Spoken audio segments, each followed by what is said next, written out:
Alrighty. Looks like everything's all set up finally.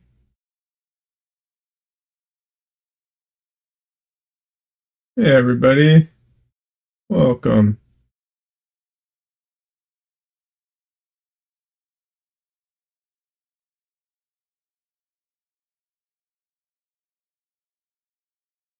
Yeah, I'm laughing because of what I did to the camera.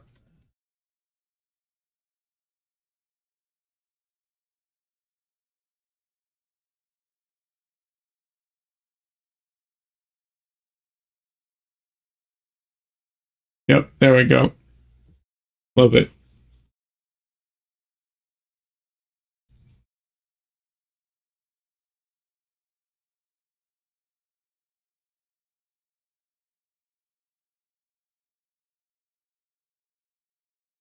I wanted to get to do something with software to have like glowing eyes, but it was more work than I could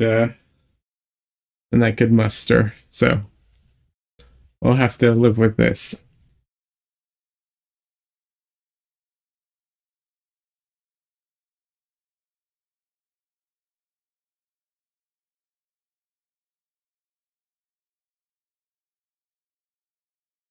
Hey Aaron.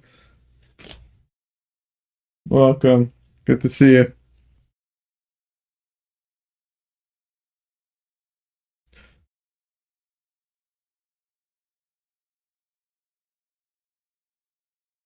How you doing?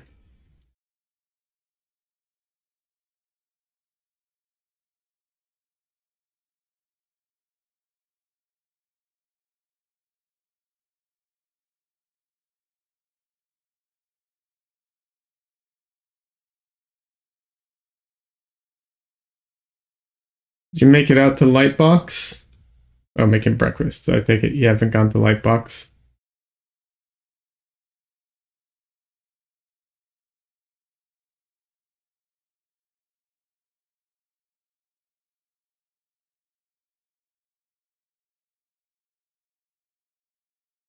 Anyone who doesn't know, Lightbox is an art convention or a comics convention. I'm not sure, industry convention that's happening in LA right now.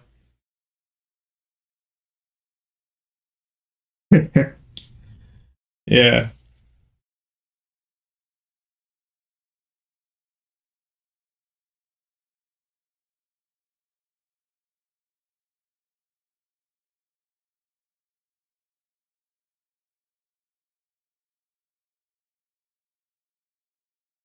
I'm all right. It's been a bit of a week. A lot of a lot going on.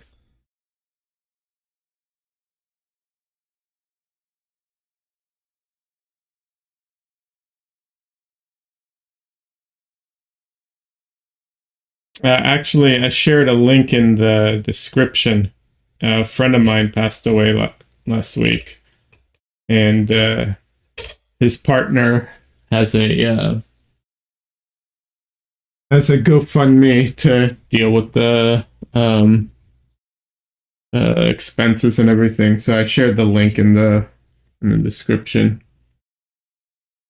Family doing okay? I mean, as okay as they can be considering the circumstances.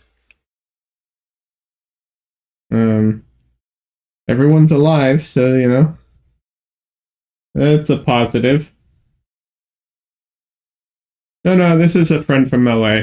LA buddy of mine.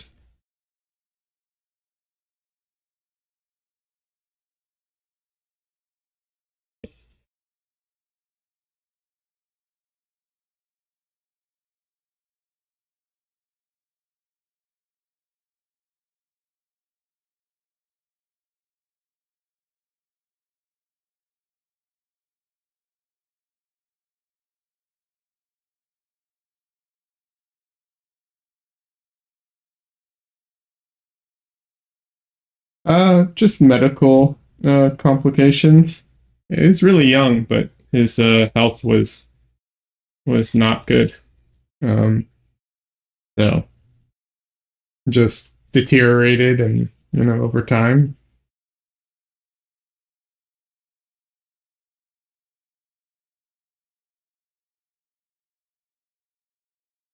It's amazing. People, unfortunately, we're very fragile. You see all these people who like survive these insane events, and you're like, man, people are really resilient, and they are, but how are they fragile at the same time? So, yeah,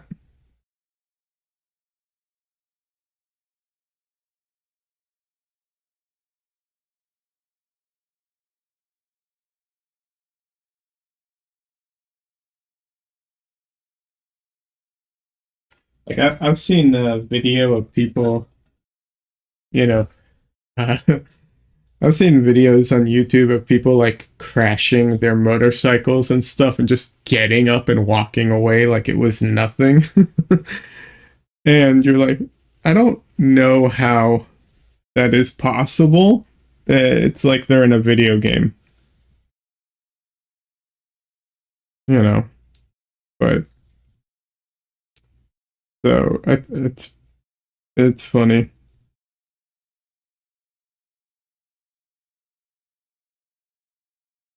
But yeah, I just thought I'd mention it in case anyone wants to contribute to help with that, help out with things.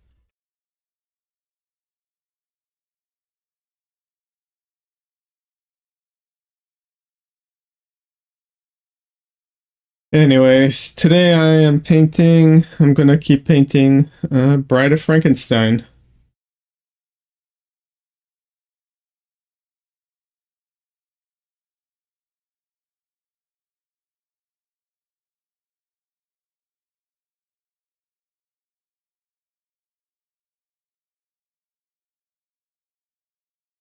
See if I can get this to a good place today or finish it even.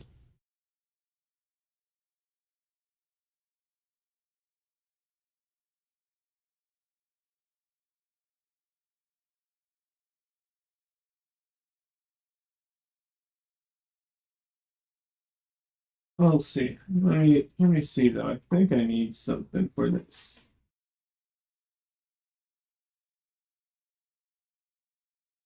I think I'm gonna see. Yeah, we'll try this one. Gonna try a new brush today. Get out a bigger, bigger one. Yeah, it's a bit bigger. Just a bit.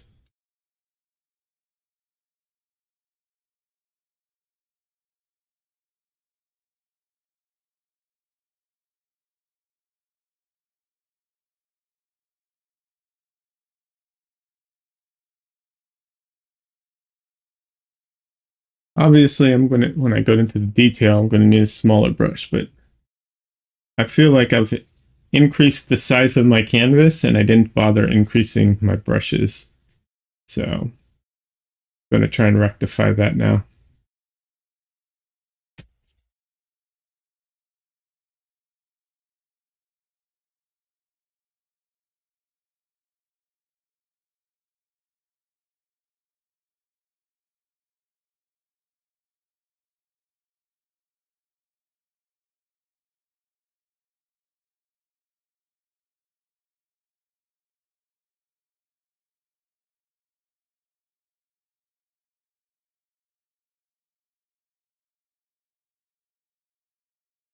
Yeah, I was actually thinking of flying out to LA, but uh, it looks like that probably won't end up happening, unfortunately. At least not right now. I think it's going to be next year. Next time I'm able to make it out there.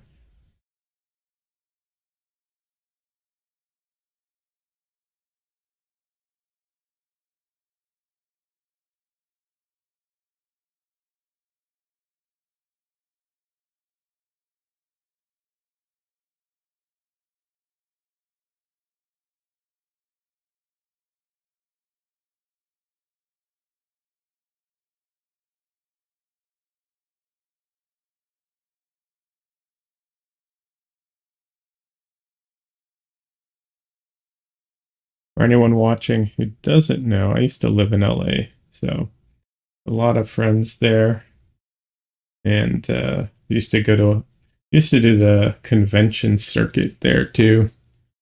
Around what time next year? I have no idea when I'll be there next year. That is, I do not have that info.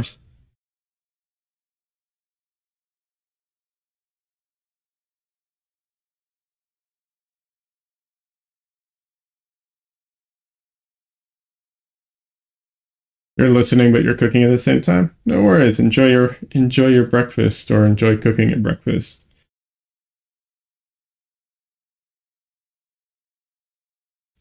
Yeah, people. A lot of times, people will watch, or I assume more listen than watch, which is understandable. Um, and they'll be doing other things at the same time. It's very common. So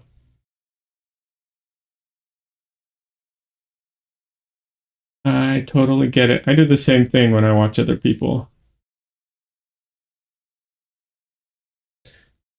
You don't consider yourself an artist enough to go to conventions anymore.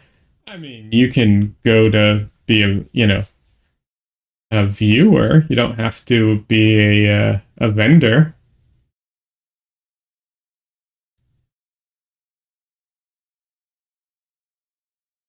But I understand. I understand.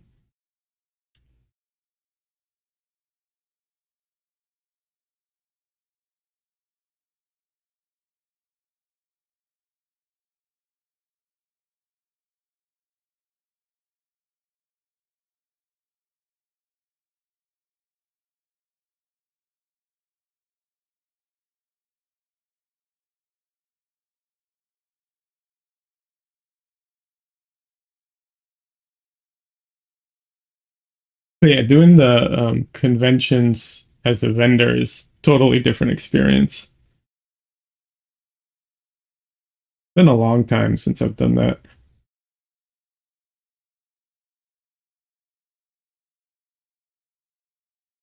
I'm not going to be a vendor, but I am going to the Portrait Society convention next year. Just as not a like I said, not a vendor, just a participant. But it'll be my first time, and I'm looking forward to it.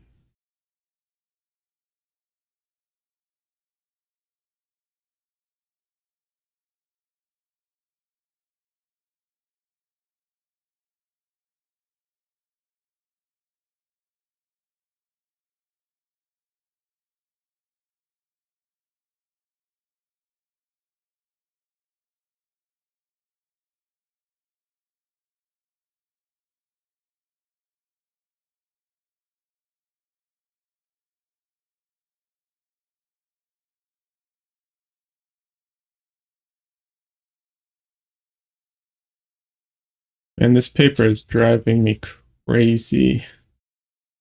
Next time I work on this stuff, I'm gonna have to definitely gonna have to treat it somehow prior to starting.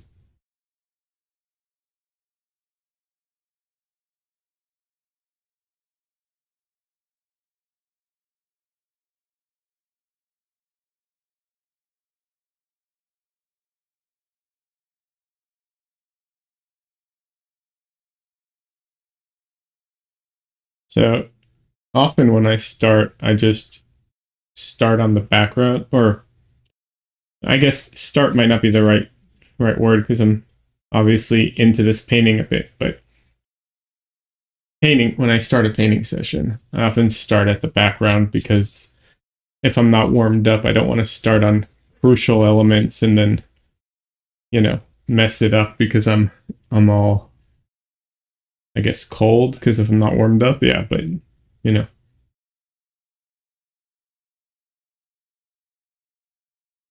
If you're down next time you come and visit, we can do a mural in my house. uh, maybe, probably not. That's a lot of work, man. And the only reason I say that is because probably not because I don't know that I'd be there long enough to do it. I don't like people who are muralists. Some of them are really fast, but I don't think I'm going to be very fast considering I haven't really done it before. Um, at least not in years, you know. Although I do know some of the techniques for doing it. I have learned some of the techniques even though I don't necessarily use them. Like how they grid things, but they do it without a grid or project things and so on.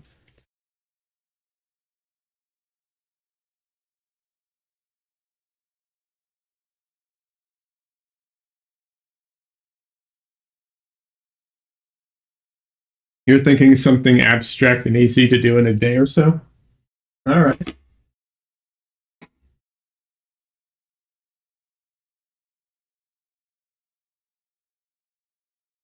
Well, that's different.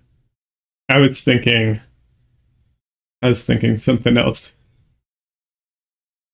So, yeah, that could be fun.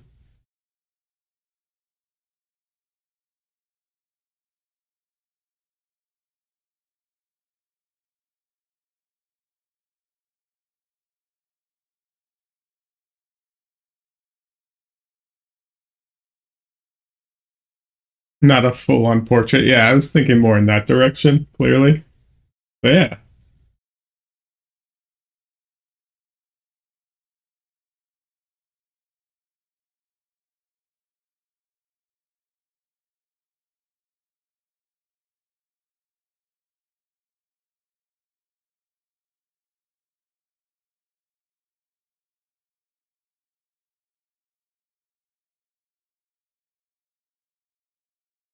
You're open to ideas? Yeah, that can be a lot of fun. I don't know. I'll be honest. I'm a little so when I was a teenager, I did a I did a painting on my wall, and it was not very good. You know, I wasn't that good then. Um, took a long time for me to get good, but it was what I could do at the time. Um, but you know, the thing was like when we moved, the you know obviously it stayed, and then it got covered up by the new tenant because it was an apartment, right? Of course, that's something to create memories from. Yeah, that'd be cool, man. That'd be fun. Um, but yeah, my so I don't know. I'm kind of partial to doing it on something that can be moved. So at least if you want to take it with you, you can. You know, if you decide, hey, it'd be nice to relocate this to a new place. This is coming from someone who has moved a lot in their life. So that's why it's, I think, a priority. I think a lot of people don't. I think most people haven't moved nearly as much as I have in my life. So probably not as like front of mind for them. But yeah.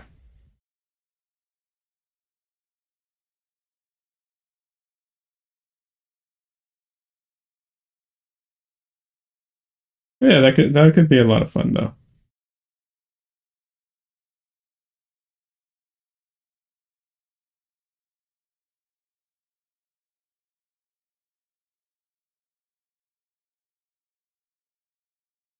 Because I feel like nowadays with things you can buy like panels or something, or either canvas or panels or whatever, and mount things really easy, and then move them if you need to.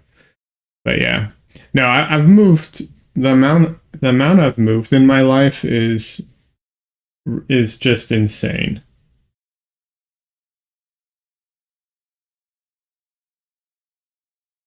Well, we can do another at the whatever next place I'm in. Yeah, true, true, true.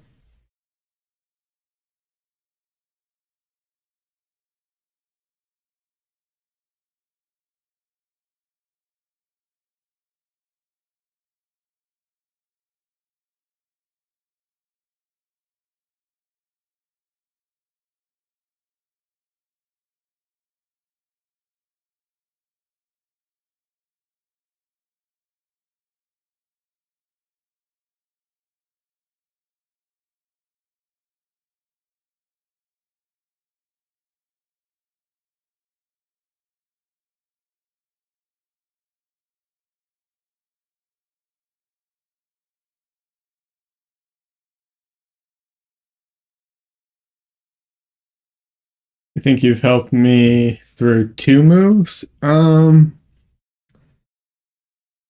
me think. I think you helped me through 2 moves, but at least 1, if not 2.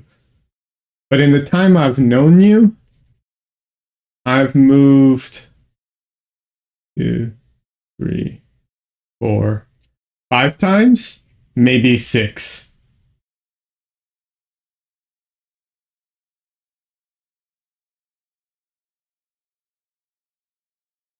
That's at one of your coworkers. He moves about once a year. Yeah. If I average out how many times I've moved, uh, if I average it out, since at least since 2003, possibly further back, but since 2003, I'm pretty sure I've moved on average once a year. Maybe now, because I've been here for like 2 years or 3 years, maybe now it finally is like a little less, but that's averaging out. Yeah. So it's a lot of moving around, and it is a huge pain in the ass. I never want to move again, even though I don't want to stay in Texas. So I do want to move again, but I don't want to go through the actual process of moving. I just want to like magically be moved to somewhere else.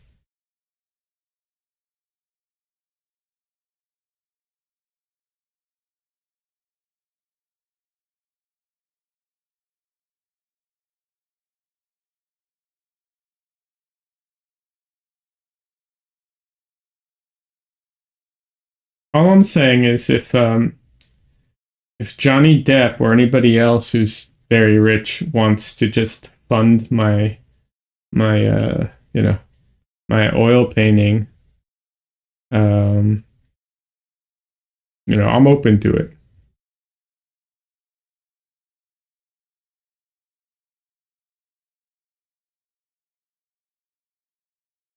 Sounds about, yeah, no, it's I've moved a lot, and yeah, it gets old real fast, the constantly moving. Not all of it was my fault, like it's not all been by choice, but yeah.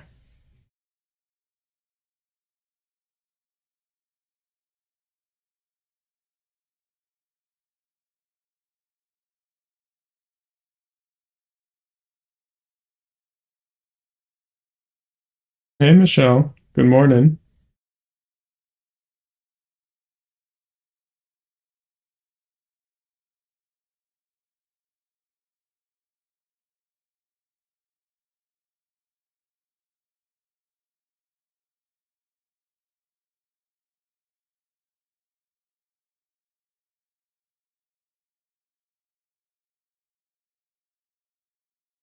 Thank you.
Yeah, she was partying it up last night.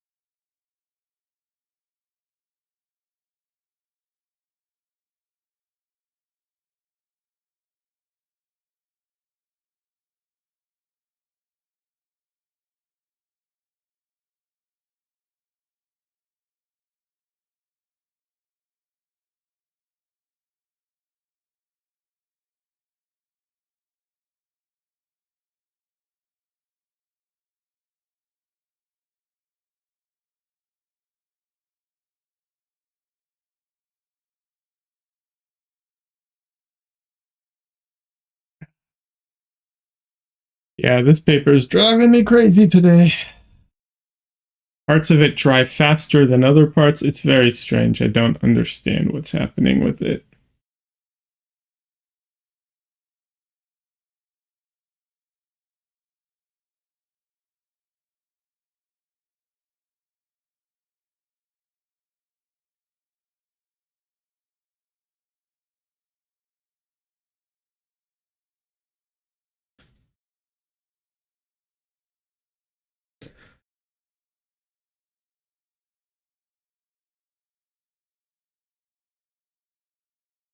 It was a Halloween party.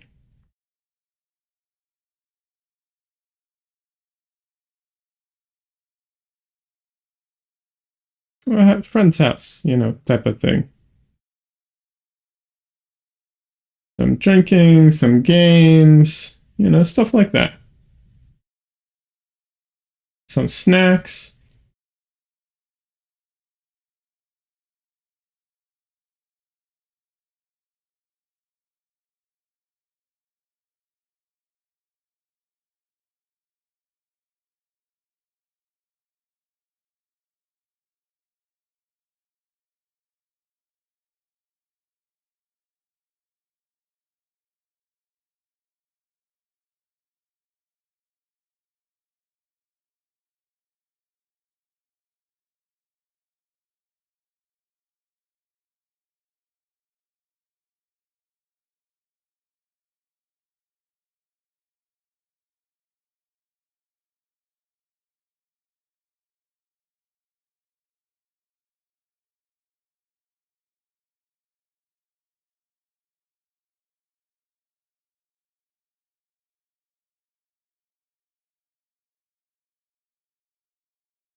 No shrooms or coke. We don't go to those parties.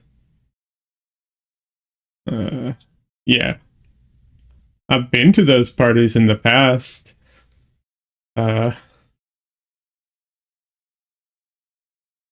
in LA, but I didn't realize it was happening at the time, kind of thing.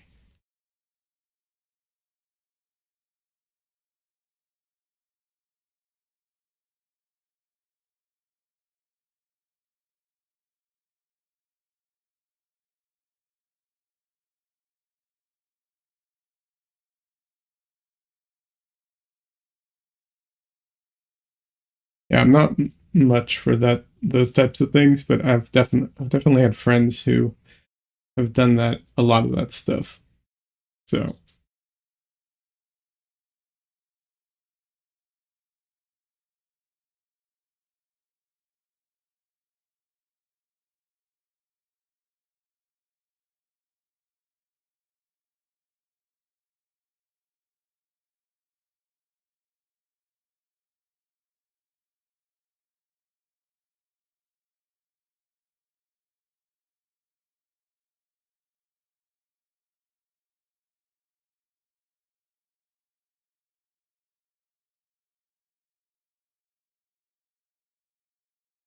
I didn't have any friends, so I played games and worked on my cars.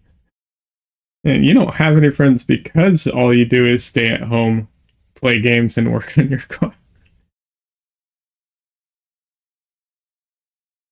It's more an issue of by choice than not, man.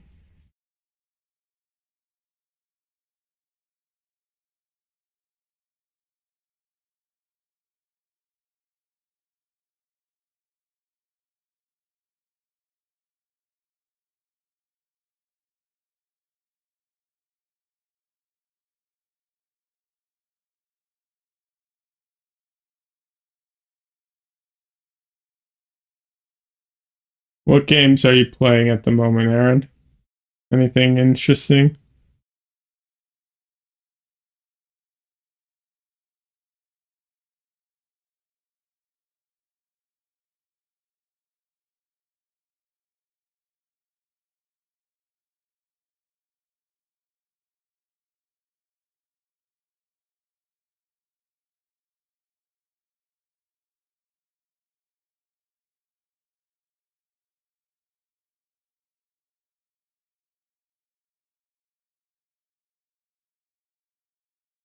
Yeah, it's my personality. I know I'm okay with it. Yeah, I know. I'm the same way, man.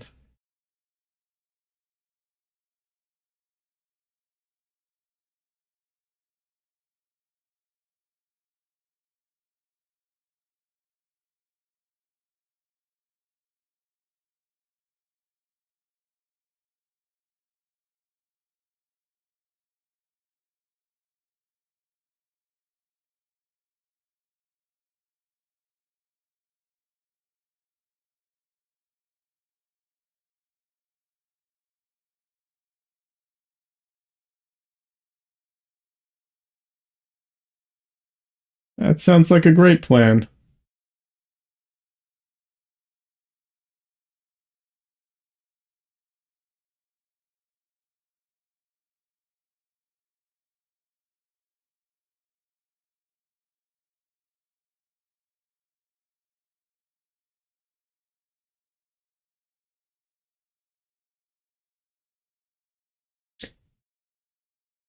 You see, I would do something like that, but I I lack the ability to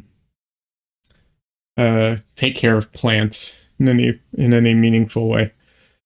I kill everything, so I'd be starving off of the land versus living off of the land.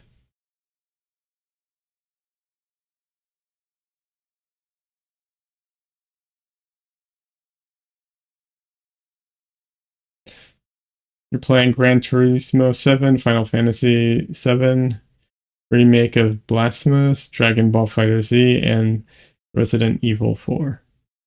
Cool. I'm literally playing none of those games, but that sounds fun.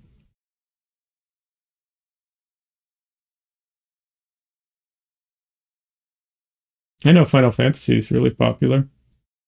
And I mean, I know a lot of them are really popular, but yeah. You'd be welcome to come visit. Yeah.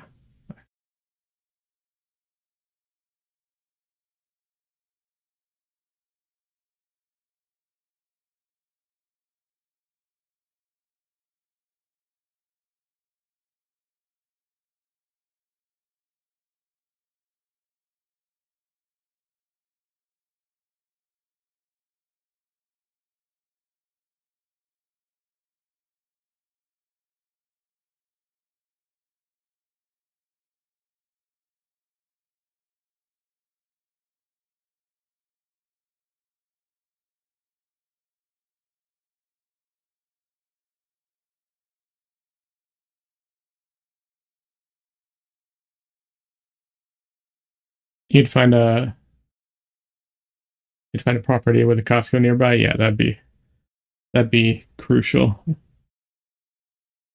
Am I playing anything? Yeah, I'm playing Lies of P. Um, I actually finished it. I'm trying to get all the like accomplishments at the moment. Yeah. I'm really lucky. It's a very well optimized game. Um,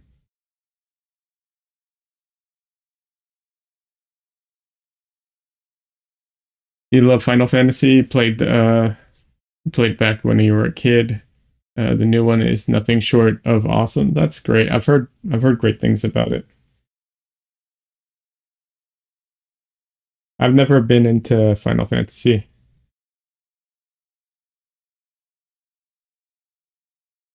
Although I heard they abandoned the turn-based combat, which you know, might make it sound more interesting to me.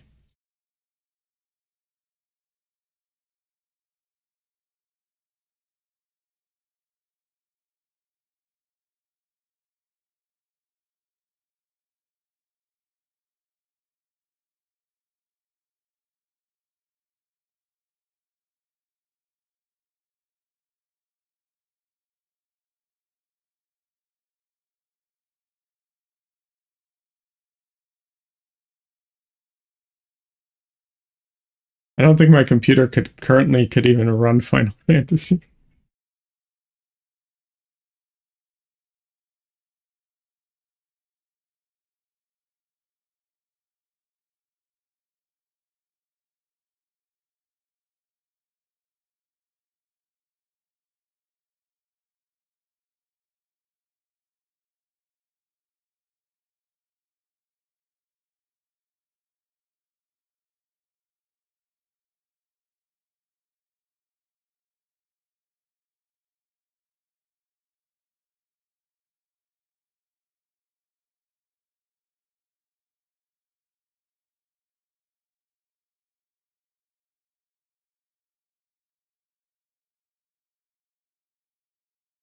You bought it for the PS4 and have played it on your ultra wide.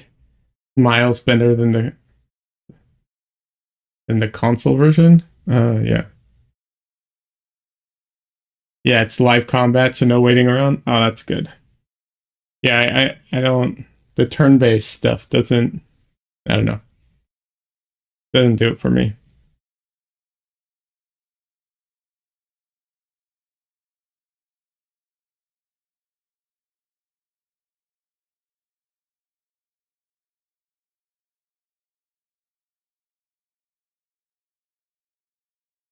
You have to upgrade your GPU so you can trade you for painting for it.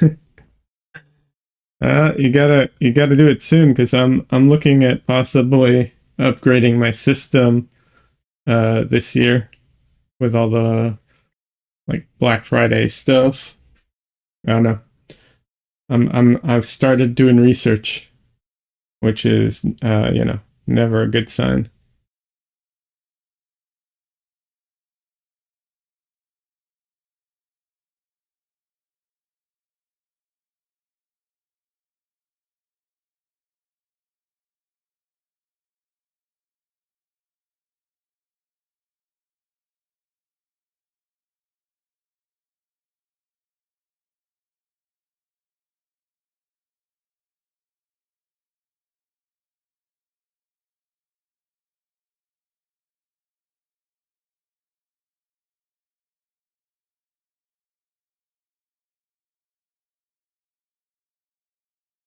I've been doing uh like diving into all the computer stuff and like because what I do is like I kind of keep up with things, but not entirely, like just vaguely.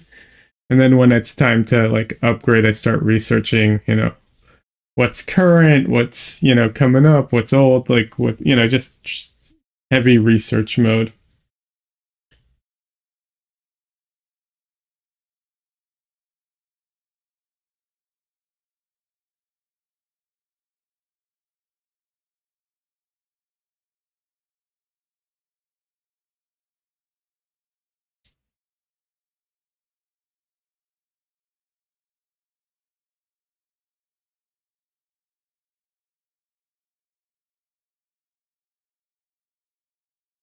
Am I building a whole new system or just upgrading the graphics card?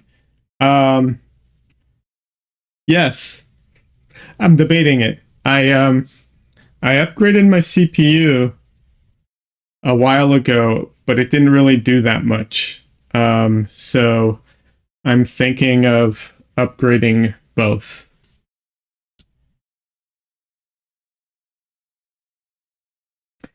Which now that I remember it, I have not only helped you move, but I also helped you build your computer. Yeah, you did. Yep, we built it together at your place.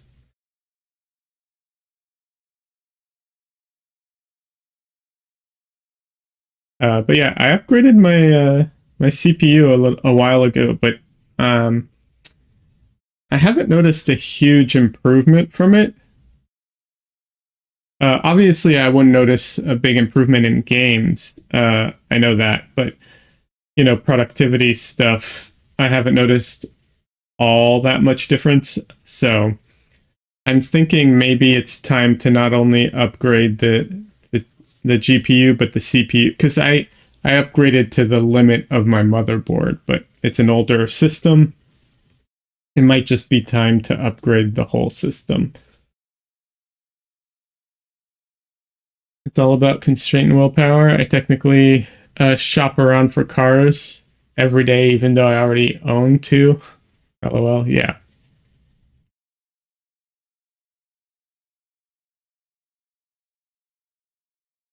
Yeah, absolutely. And it's also budget and all that stuff. But, you know,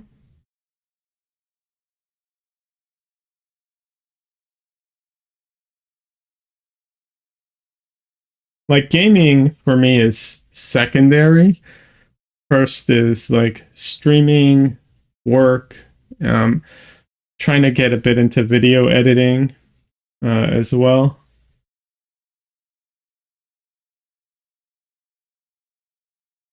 So,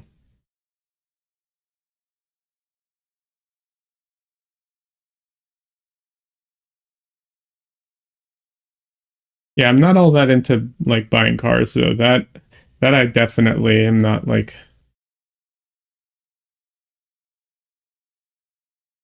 Yeah, I'm not a car into cars as much as you are, clearly.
Yeah, I'm still using your old GPU.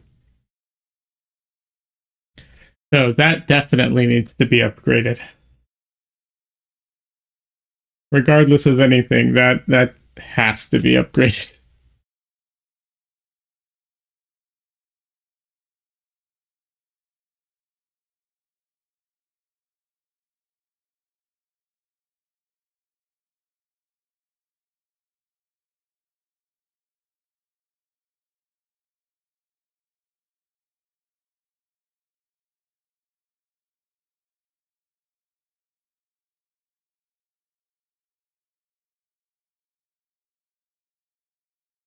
Honestly, I'm shocked that it made it this far or this long with it. I think it was all the crypto mining GPU crisis that made it last as long as it did.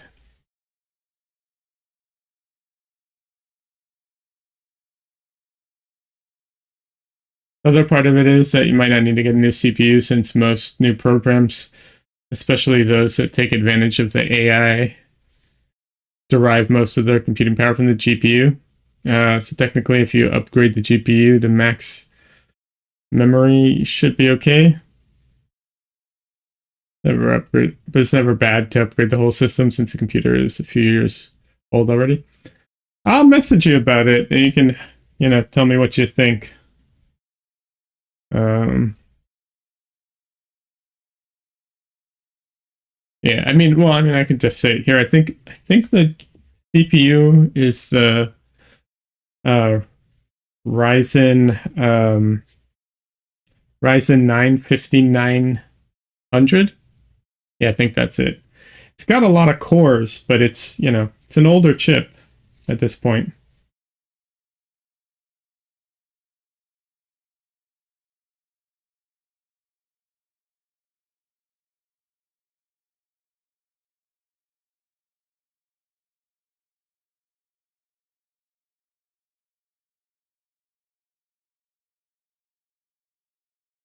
And I'm also on like DDR4 and what's it called?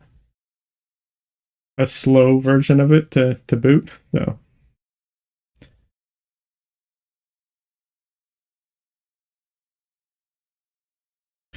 I know that's why I said if I upgrade, I'll trade you my current one for a painting. I know. I just don't think you're going to be fast enough.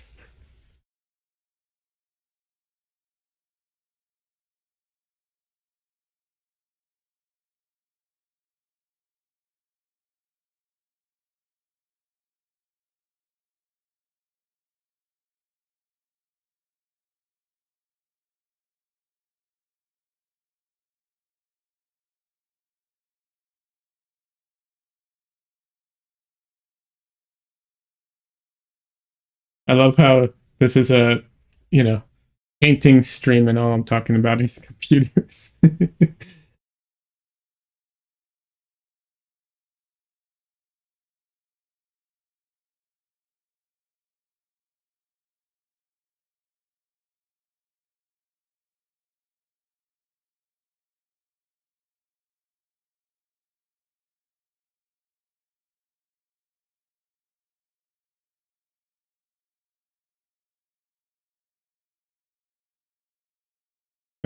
That's why I like having people in chat because it can change the convo from just like me talking dryly about what I'm doing.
Hey, it's all talk amongst friends. Absolutely. That's also public to everybody, so just keep that in mind. I'm fine. I'm just saying, keep it in mind. It's always good to have that in the back of your head that like anything you're saying right now is public info. Just worth having back there.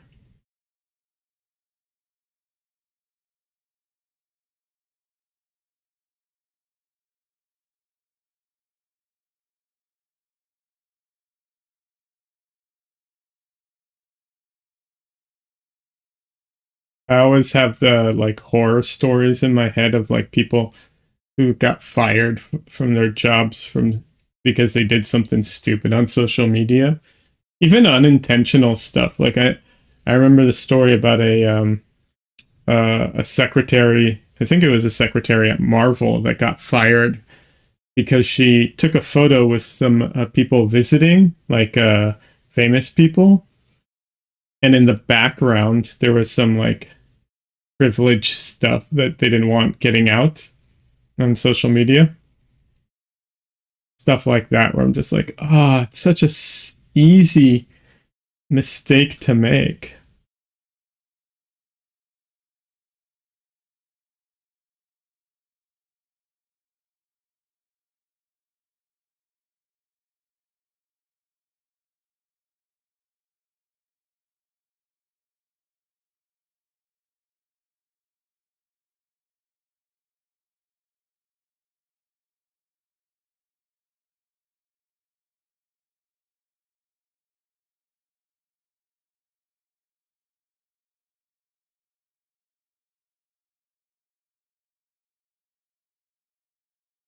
How's the weather in Texas? I don't know.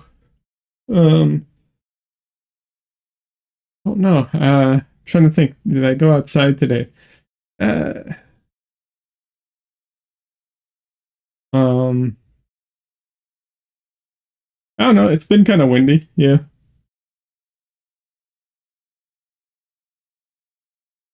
There's a cold front that just came in. Yeah.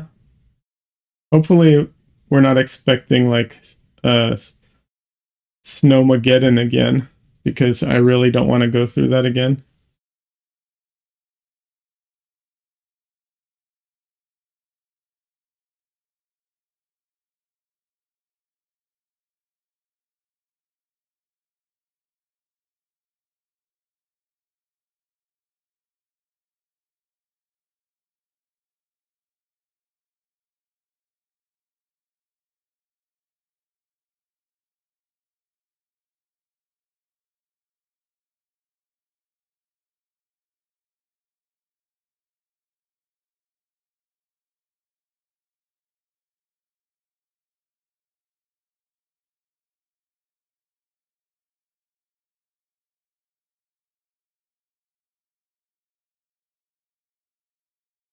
I'm trying to remember. It was like was it 2 years or 3 years ago? I can't remember. I think it was 2021. Like Texas had that big freeze. It was awful. That sucked.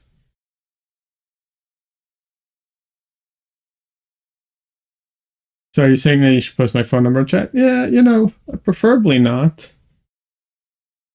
That would be preferable not to.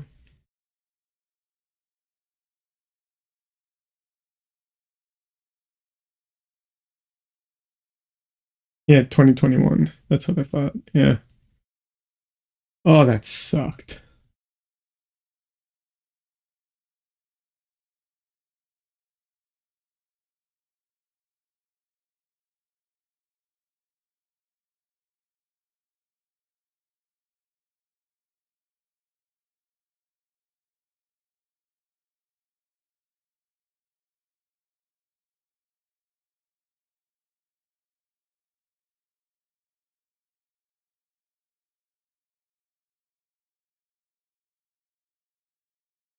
Yeah, we didn't have power for like 5 days or something like that. It was crazy.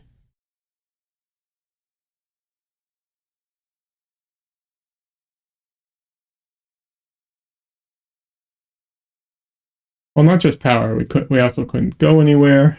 Everything was snowed in, and we didn't have heat.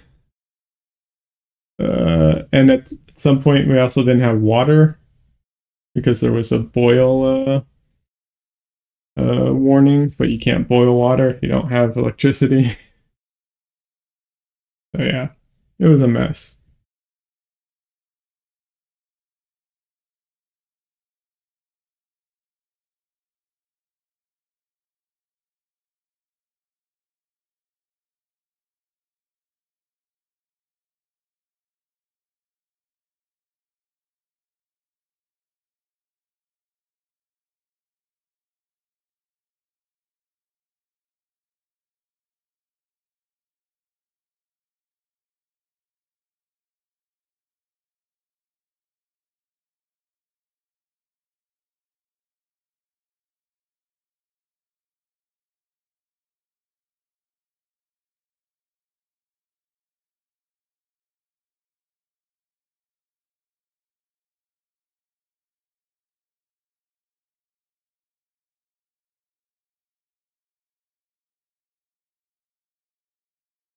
I'm just going to say this in case anyone's lurking.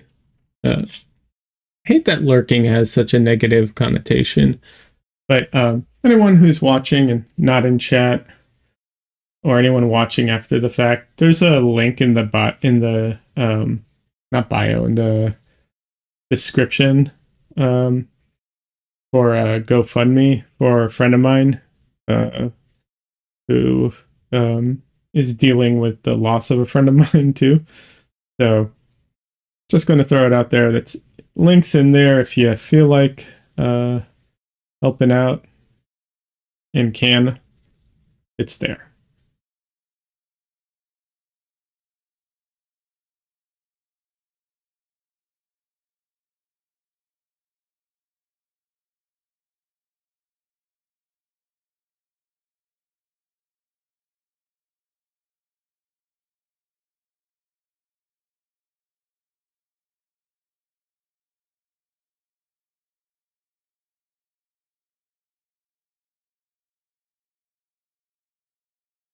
I'm always surprised that anyone watches my videos after the fact, but some people do. So I have to, like, in my mind, remember that I'm talking to the live viewers and the people who view it after the fact.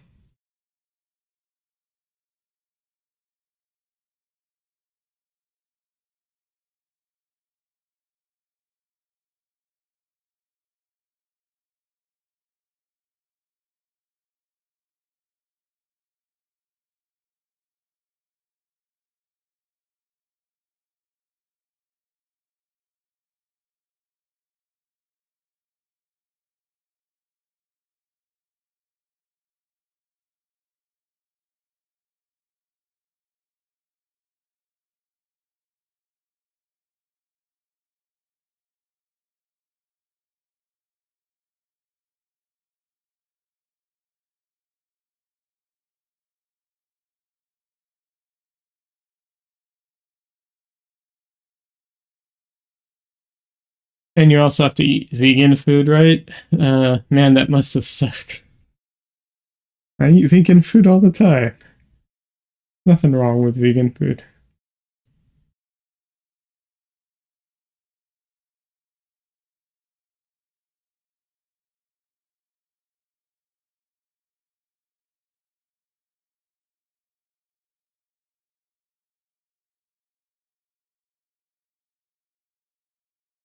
Oh, LOL, we had canned beans from a can. Yeah, I will say that baked beans from the can cold.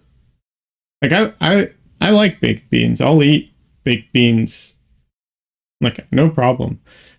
But cold baked beans from the can, um, they're it's more a texture thing. They're kind of slimy. I don't like it.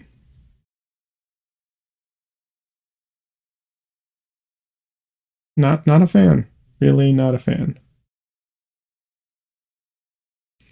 All it takes is just a little bit of heat to get them to a decent place. But oh man, if you can't heat them up at all and they're just very cold, yeah. No, thank you.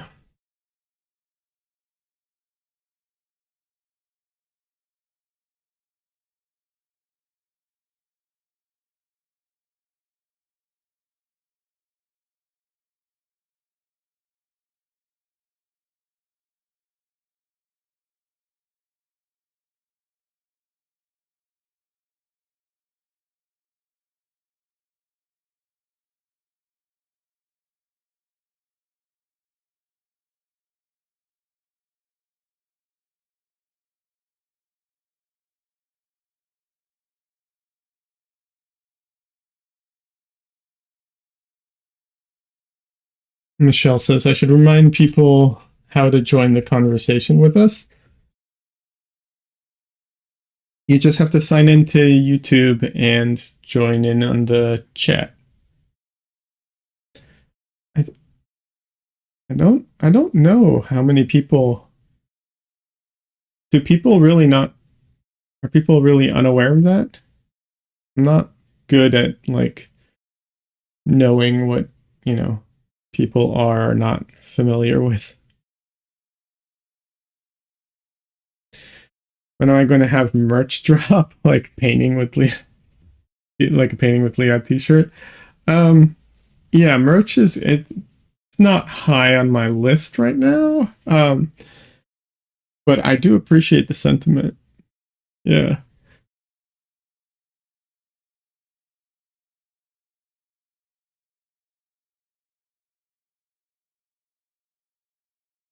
I'm lucky enough that at the moment I don't have to like hustle to bring in more, more money from the channel, and I can focus um more on growth and the quality of the channel than I have to focus on like trying to monetize it.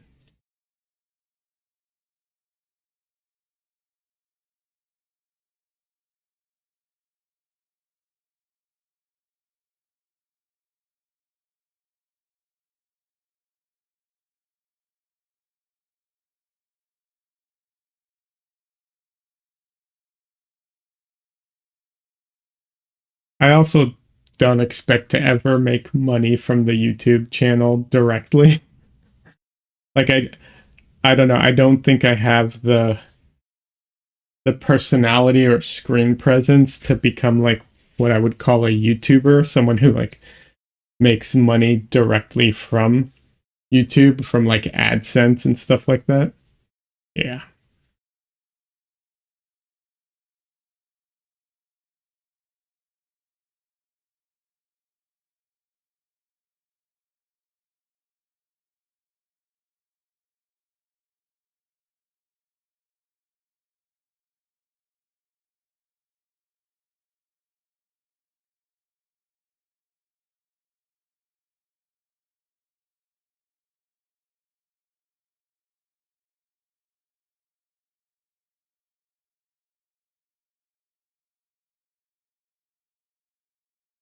I think most of the painters that I know of that are on YouTube, it's more of a, it's more of a way of connecting with people, building a community, um, you know,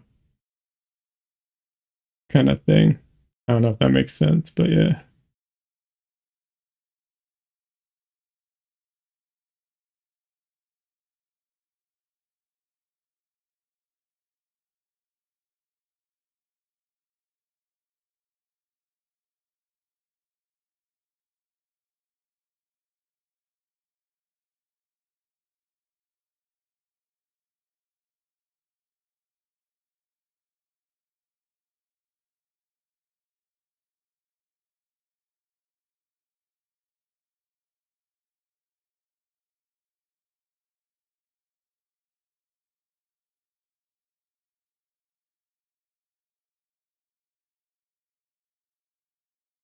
I think there are a few exceptions, of course, but yeah, overall.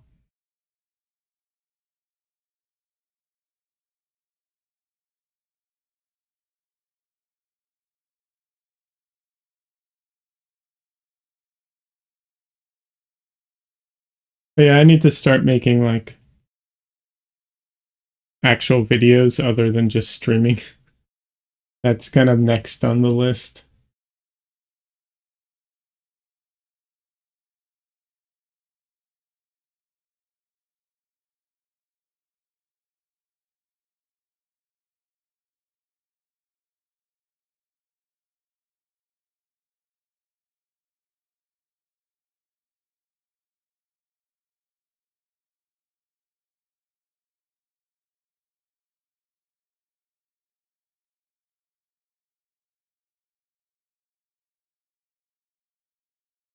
Although, to be fair, Bob Ross kind of hit it big, and he's not what I would consider like a YouTuber personality wise. So you never know.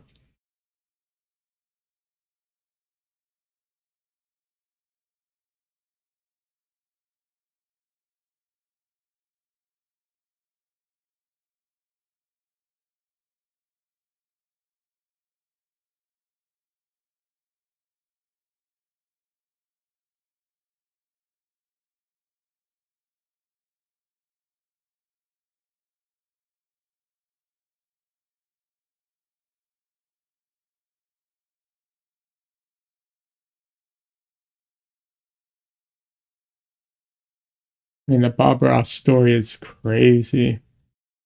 I was just remembering the uh, documentary I saw on him. His life story was really interesting.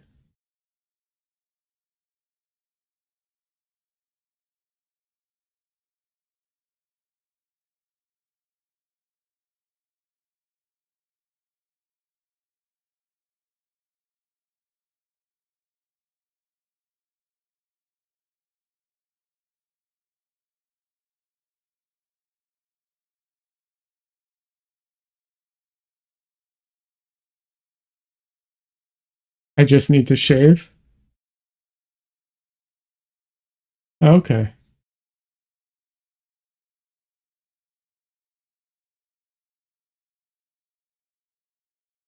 And buy clean clothes. Why would I do that? Just gonna get dirty with paint.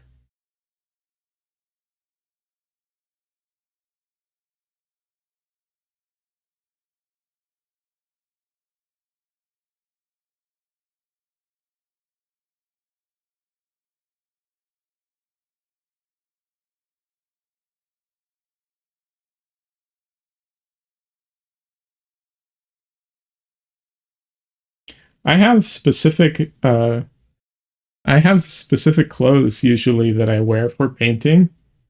Um that's almost, I mean, not only like this shirt I'm wearing currently I wear out too, but I have a bunch of shirts that like it's I only wear them for painting. And they're dirty and they have paint marks on them and um yeah, you know. Instead of wearing a what's it called? Like an apron or something, I just wear the same shirts over and over again for that specific reason.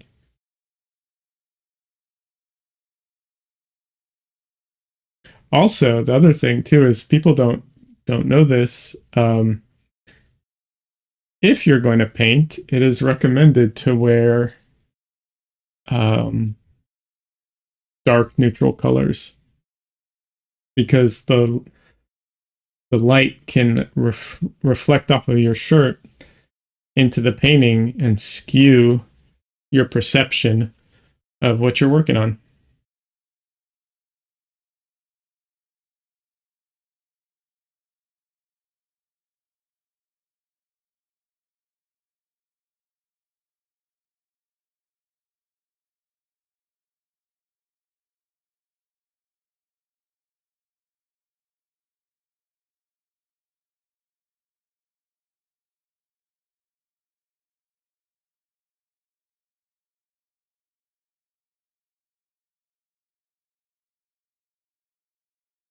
Especially if you're doing a plein air painting, definitely don't wear a light color or a strong, like a strong color of any kind. Yeah, that'll be a that'll really mess up your painting.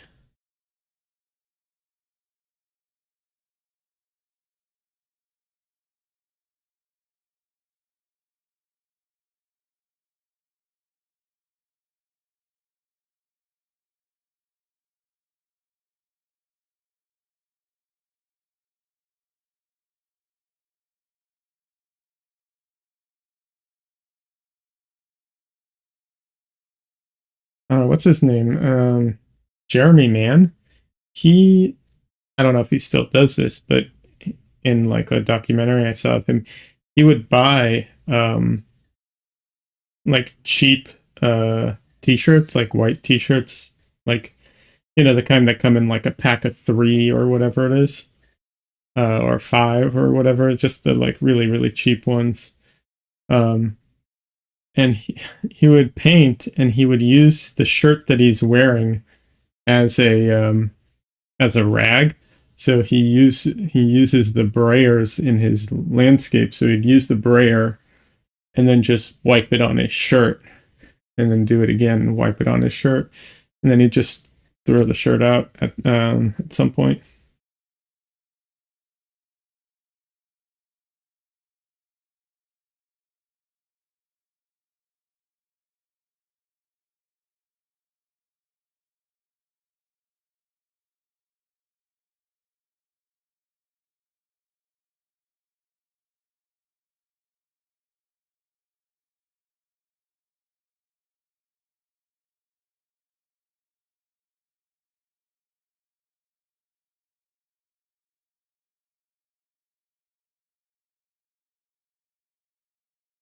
Hey, Carla. Welcome. Good to see you. How am I? I'm doing all right. Wonderful lighting in my painting. Very moody and mysterious. Thank you. I mean, I'm lucky enough to be working off of some, you know, great reference the from the movie Bride of Frankenstein. But yeah, thank you.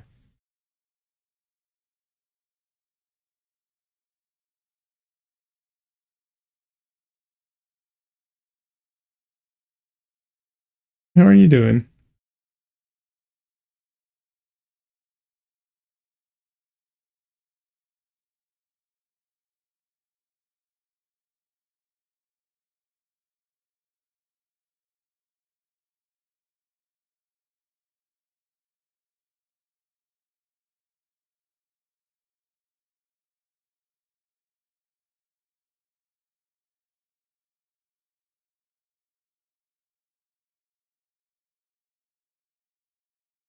Yeah, I've darkened up the painting a lot since I started it. Um, I, di- I definitely didn't start dark enough.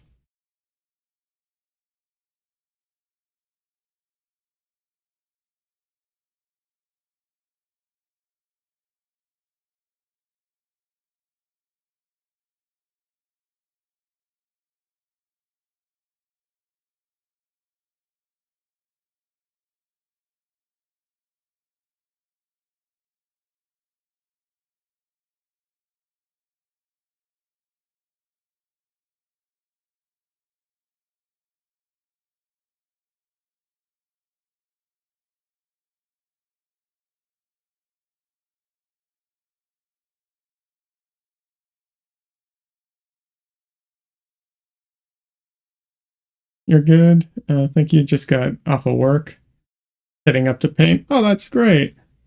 Hope you have a great painting session.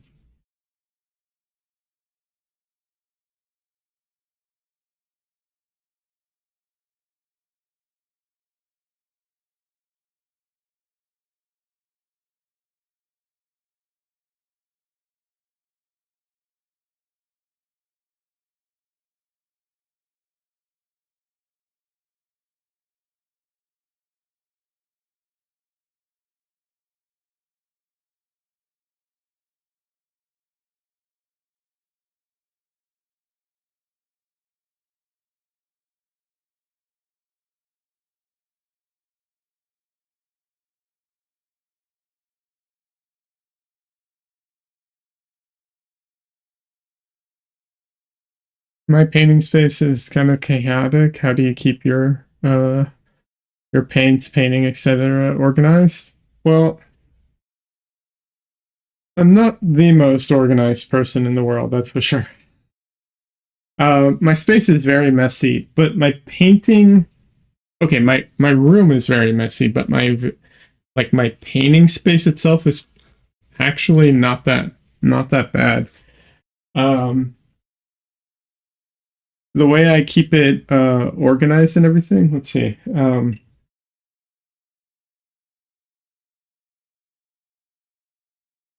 big thing is um, this whole thing is here all the time. Like I don't move it. I don't I don't take it down, put it up. I don't do any of that. It's here always ready to go. My palette, I put in a I take the glass and I put it in a I think it's the Masters like a closed Tupperware thingy. Um and I only use 5 colors when I paint, so there's not that much there. Um all the brushes I use are here. They're like right down here on the lip of my easel. I have a bunch of other brushes. Those are a mess. They're just like thrown in a pile. Um, yeah. So a lot of my painting area is very disorganized, but the things that I use all the time are usually pretty immediately available. But yeah, and I also have one of those like roller carts from IKEA that I have most of my stuff in. Um, it's like I don't know, I think they're like 20 bucks. Maybe they're like 50 at IKEA, but you can get them for cheap. Yeah. Um, yeah, that's how I do it, most of it. Um, the big thing I think is keeping it up all the time. I know not everybody can do that, but that is the for me that has been one of the biggest things. Having it up and ready to go quickly is like I would make a lot of effort to have it set up that way regardless of space. Like if I had to mount it on the wall, I would mount it on the wall, like whatever it is. I would do it cuz that is such a huge thing personally.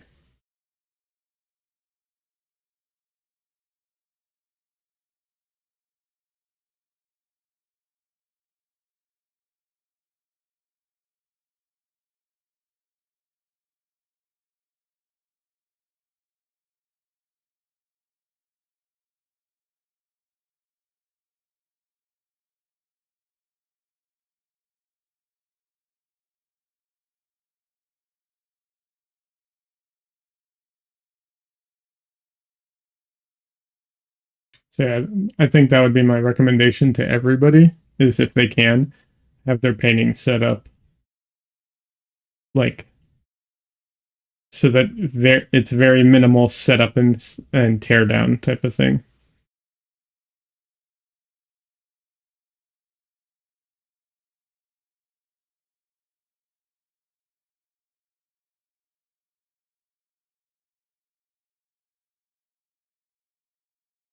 Great talking to you. Gotta run, but nice painting overall. It's good talking to you too, Aaron. Uh, let's chat some other time, not online, no, or not on on stream. Great idea to use those rolling carts, and I like the shelves behind me. Oh, thank you. Yeah. I have way too many paints. Maybe put aside the ones I don't use too much. Yeah.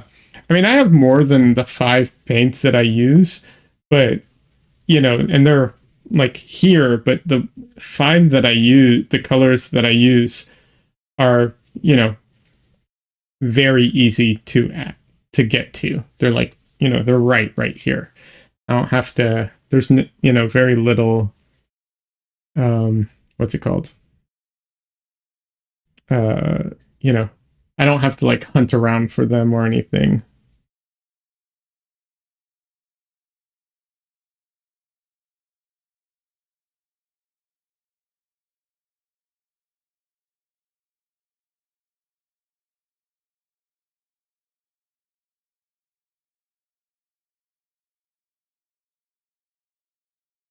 Like I said, some of my area is very messy. The shelves, by the way, were from IKEA. They're the like I forget what they're called. They're like painting shelves or picture shelves or something. I think picture shelves because they're very shallow. They're like 4 inches deep or something. Um, if I could put them up, I think anybody could, kind of thing.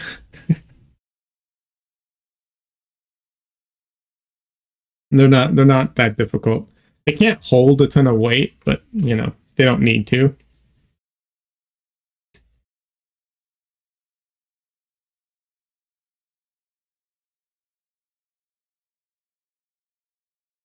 I tried for a while. I tried to have my what's it called? Um, I tried to like hang my paint tubes. I have like binder clips type of thing, like these, and you can hang them, and so you can use this to grab the end of the tube, and then you can hang this off of like a something. Um, but in practice, you know it feels more like a decorative thing than a practical thing for my setup. So they ended up just in one of the shelves of that rolling cart. You know, that's it.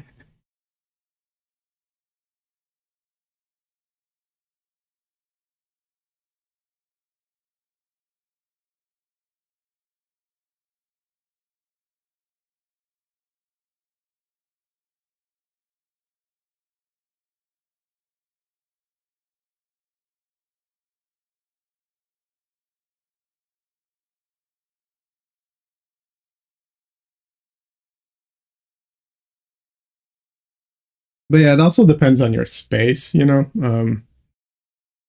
If I had my easel against the wall and I had a, you know, maybe it would be more practical to have my paints like hung on the wall next to me or something. Or you can hang them off of, you could technically hang them off of the easel that way, stuff like that.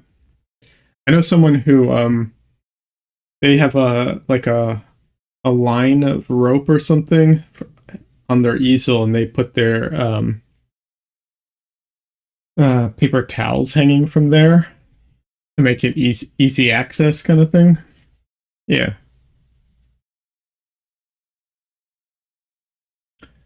I feel like I'm hanging enough crap off of my easel at the moment. I have my lights are like fixed to my easel with clamps and stuff.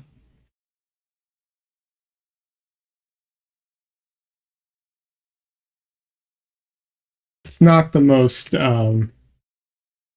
secure or stable you know kind of setup, but you know, it hasn't fallen over yet, so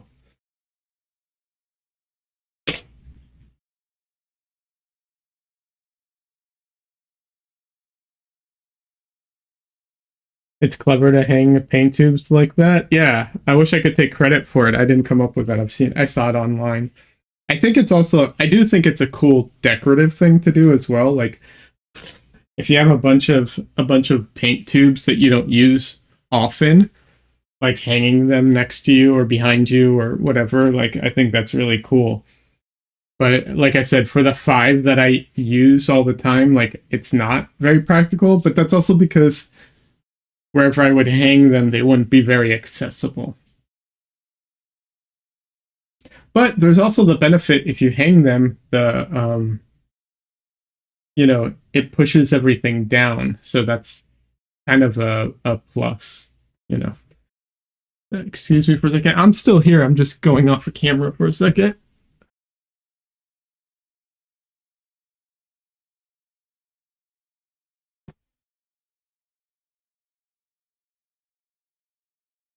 Standing can get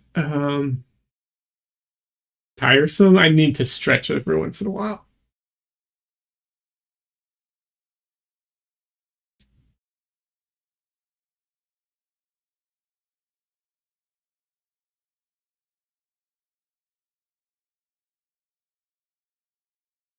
I have been slacking on my physical therapy exercises lately, and I'm starting to feel it. I need to get back into the habit.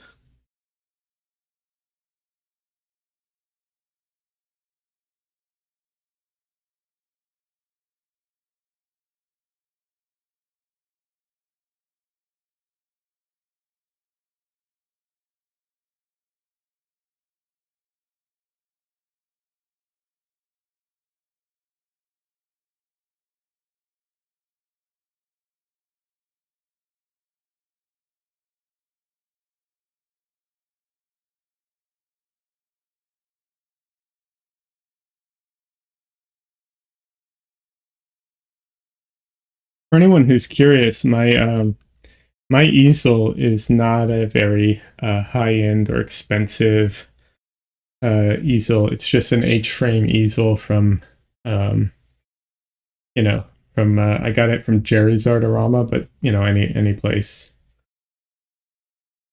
It's a sturdy one. It's got some problems. It's not, you know, no well, I'm sure there are some perfect easels, but it's not a perfect easel, but it works. It's functional.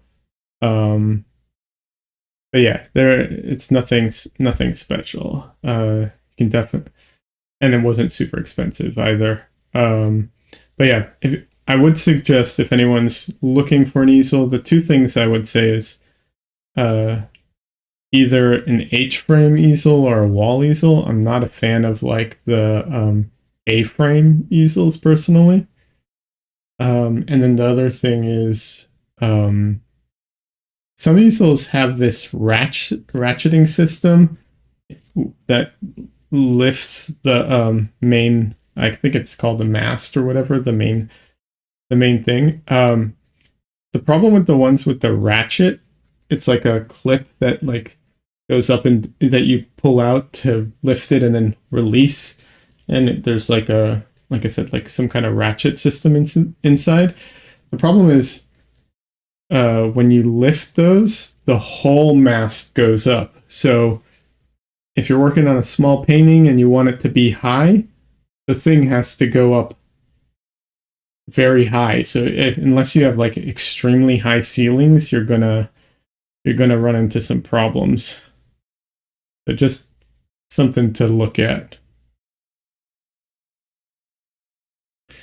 Oh, well, that's the way I feel about my easel. I have clamps and it hasn't fallen over yet. One day a big rolling easel would be nice. Yeah, yeah. Mine doesn't have wheels. I'm not sure if I feel like wheels would make it less sturdy, so I don't know if that would be a good thing.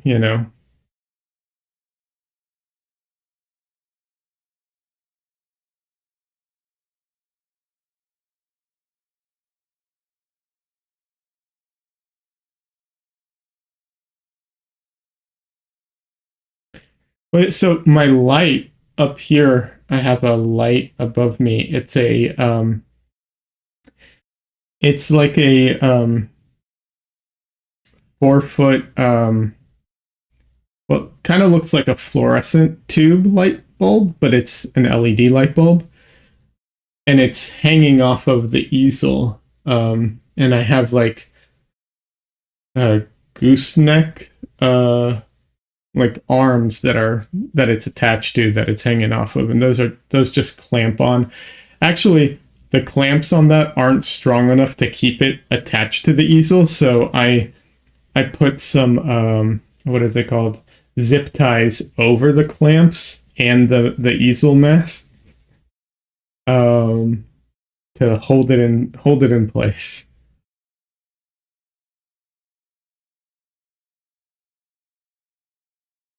Yeah, the lights I got, I bought my lights from what's the name? Not New Wave. It's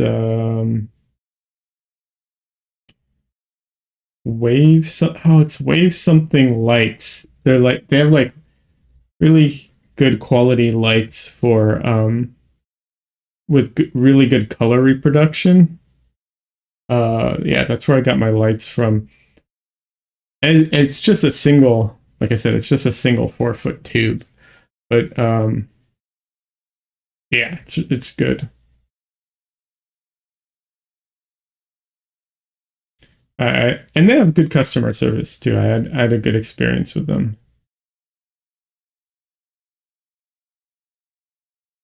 Trying to remember the name of the company now.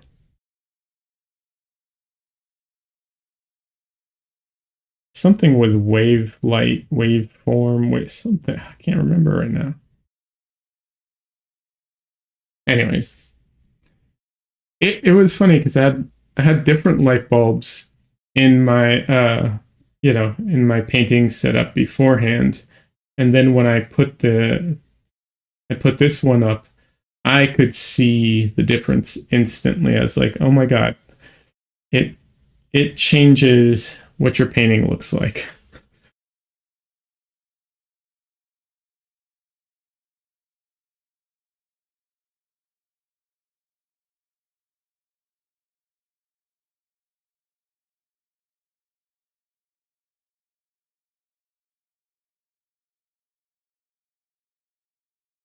The light just lights your canvas? Yes. Um, so I actually attached, oh, what is it called? Aluminum foil to the light bulb, which I know sounds weird, but you have to think it's an exposed LED or, exposed tube. So it would be shining in my eyes. So to direct it, I put like a flap of, what's it called? Aluminum foil. Um, and that helps direct it and keep it out of my eyes. That's why if I shake it, you can see the light on me change a lot because that aluminum foil is just flapping. Um, but yeah, it just illuminates my canvas um, and my palette. I don't have any other lights on in the room. There's some light coming in from the window over there, but yeah. And I guess my monitor too, but yeah.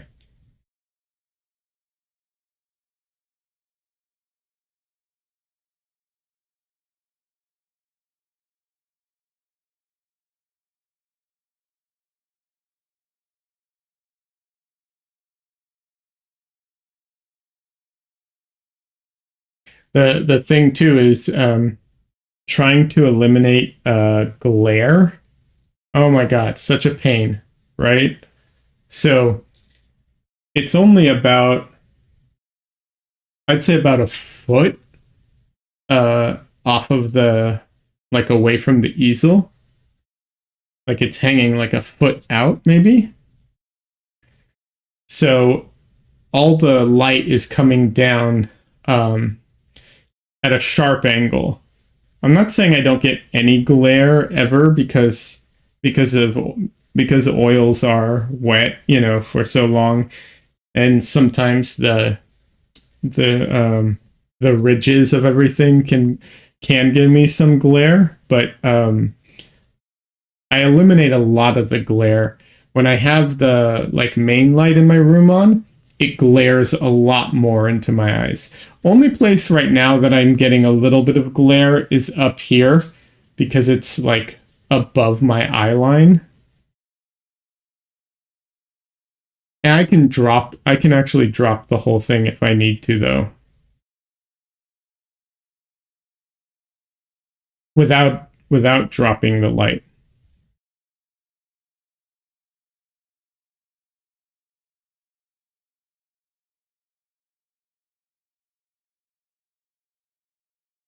I think if I do much larger, you know, much larger paintings, I'm going to need to add secondary lighting because I think if I get too far from this light source, it's going to start.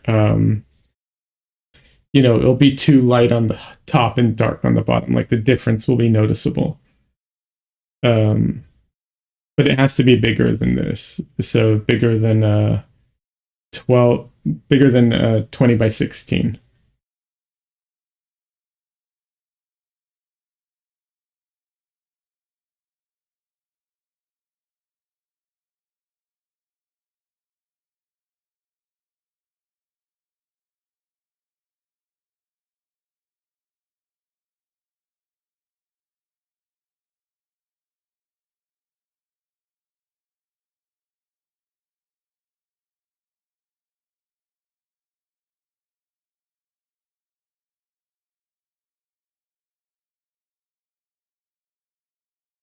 It took me a while to get used to painting in the dark.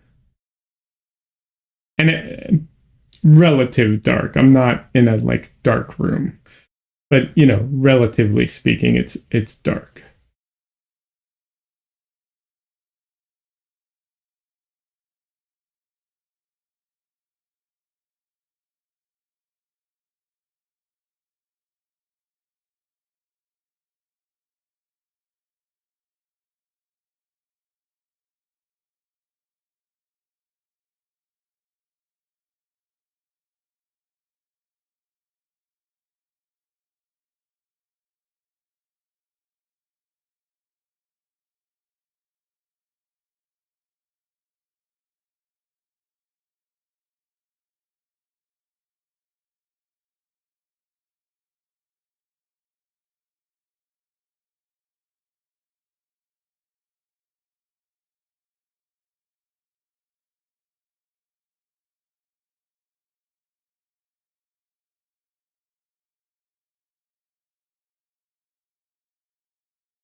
Yeah, it's glare can be a problem. I'm trying to paint more from life, and using a single light source been a bit frustrating as using a window light or artificial light. Yeah. Yeah, no, this setting all that up can is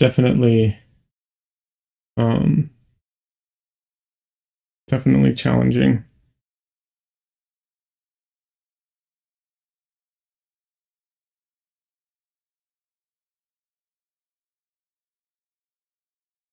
So if you're are you what kind of painting from life are you doing? Are you painting people, or are you painting what's it called? Still lifes? Because still life I can I have recommendations on how to help with some of that.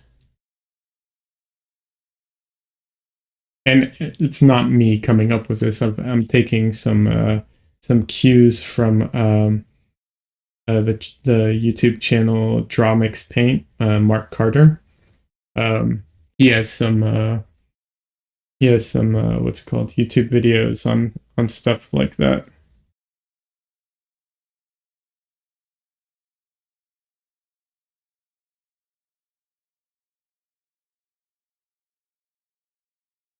But yeah, the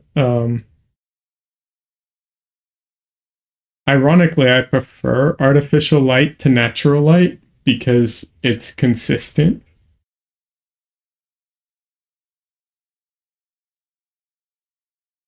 You're setting up a still life now.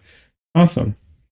Yeah, the thing that he talks about is he has this setup where he like sets up the still life inside of a box essentially.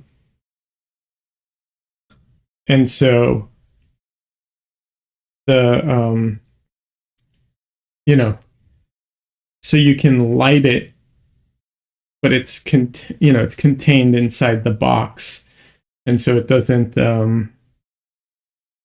it doesn't affect the lighting on your canvas, and your canvas light doesn't affect the still life as much. He actually has a design on his website on how to build a box that like he recommends. I haven't looked at that. That's not that I don't think it's good. I'm sure it's a fantastic setup. I don't do enough still lifes to make it worthwhile for me to build something like that.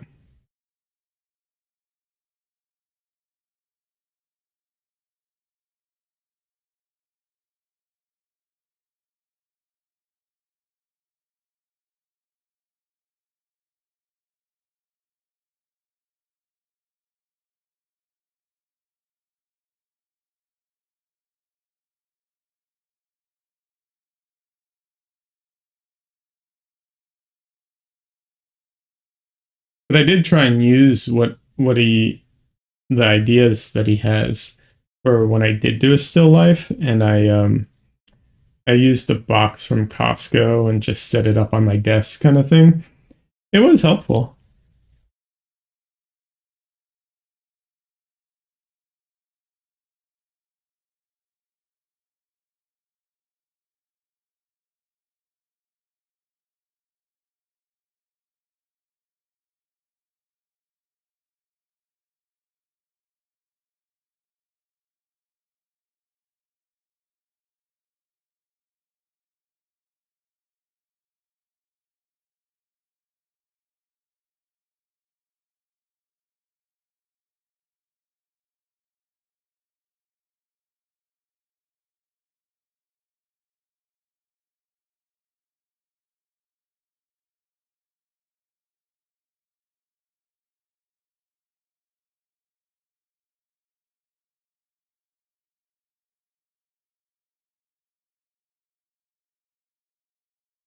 So I think I had the placement of the lips wrong.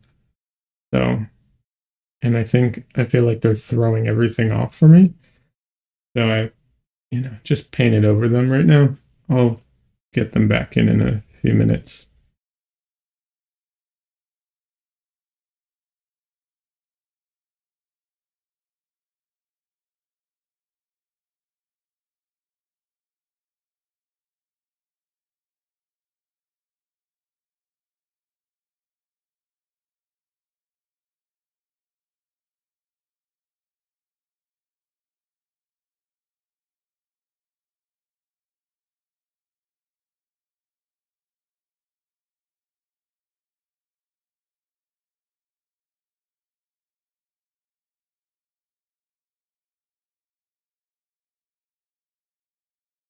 But yeah, Drumix Paint is the website. He has Mark Carter, in case you're not familiar with him. He's got a lot of resources there. I can't, some people love his paint. I can't exactly, what's it called? Vouch for it or anything. But otherwise, he knows what he's talking about in general.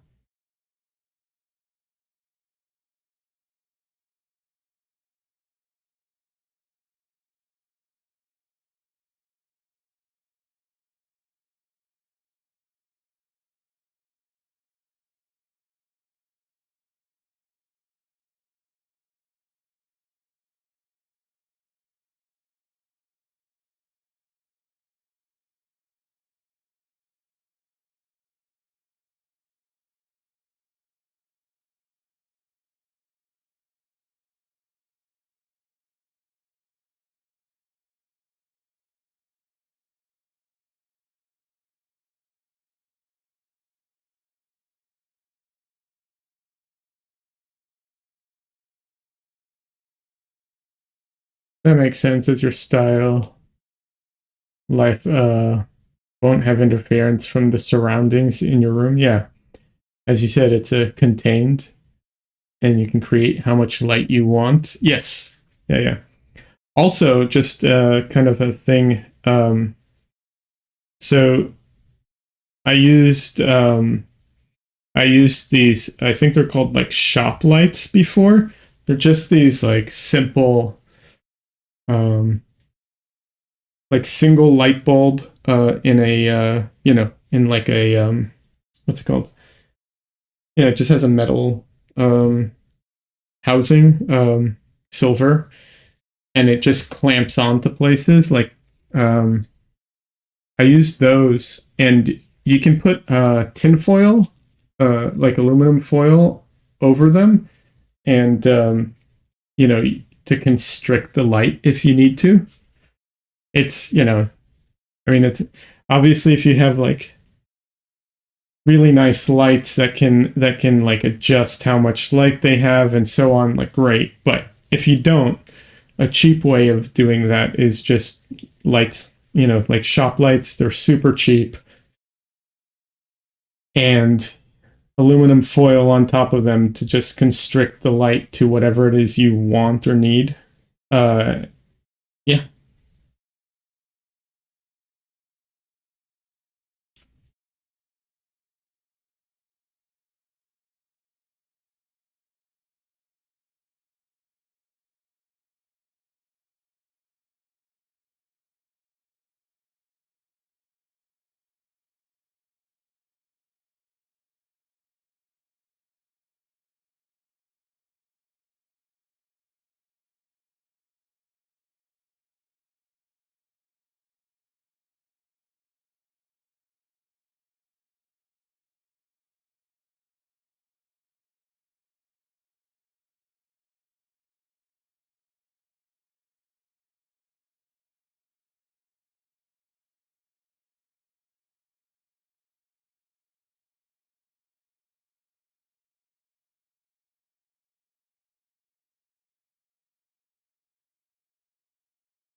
Yeah, I don't think the lips were actually that out of place, but they were, for whatever reason, just really throwing me.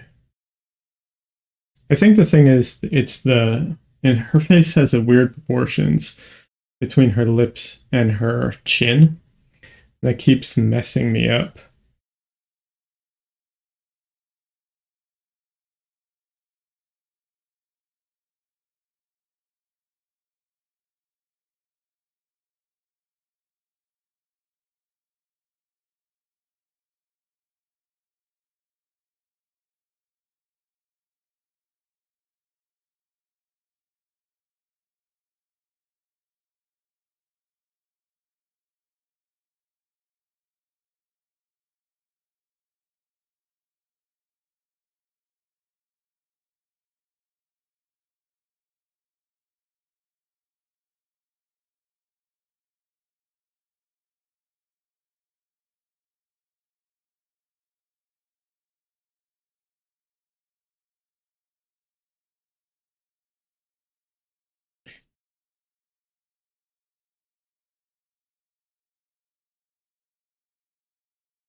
Yeah, all right, now it's starting to come together.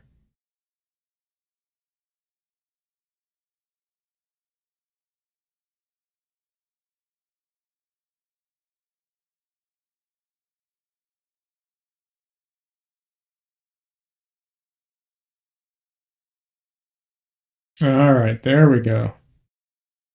Now it's starting to look better.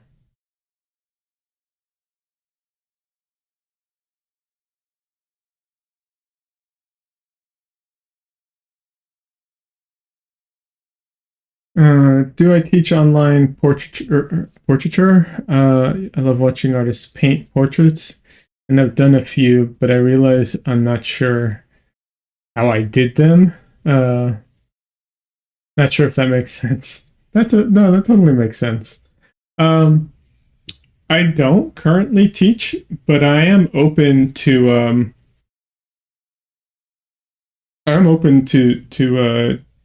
doing some lessons or one-on-one or something. I don't have anything set up. I don't have a ton of experience in it, or I don't have a ton of formal experience in it. When I was in when I was in art school, I used to cover and help out because I could to pay for school.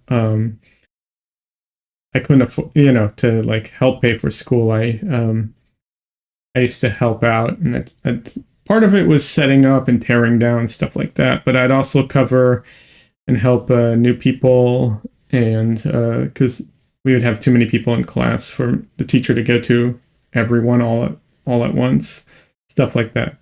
So I have some experience, but no like formal experience. But yeah, I'd totally be open to doing something like that if you'd like. Um, Absolutely. But I totally understand what you mean. Like sometimes I feel like, or I've felt this in the past. I don't feel this way anymore very often, but like the feeling of like I kind of have an idea of what I need to do, and I'm like, trying a bunch of different things, and eventually it kind of works out, but I couldn't recreate the steps that got me there. Um, I would just have to kind of do the same approach again of like trying to find my way and like hopefully I get there. um, yeah, there's a bit of that still, but now it has a much different feel to it because it's like I have I have steps. I have a like I know how to get there. Um, but I also take in consideration that part of getting there is going to be like messing around and a lot of back and forth between like, you know, between stages kind of thing. But like I said, it's kind of built in versus like flailing, if that makes sense.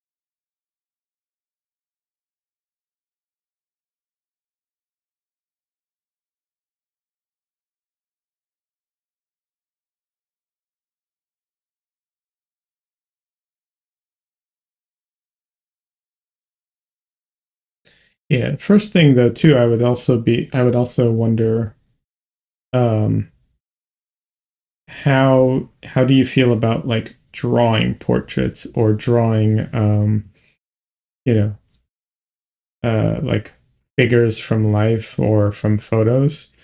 Because that would be my first go to is the drawing, because a lot of this is obviously based off of drawing. Not that you have to be the best at drawing. I, for instance, feel like I'm better at painting than I am at drawing, which is was a very strange realization to have, um, as someone who draws for a living for my job and was in comics and all that. Um, to realize that I'm actually, I think, better at painting than I am at drawing. But you don't have to be the best in the world. But yeah, I'd say like that would be my first go to kind of thing.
Carlos says, I definitely need to draw more. My drawing is more scratchy marks.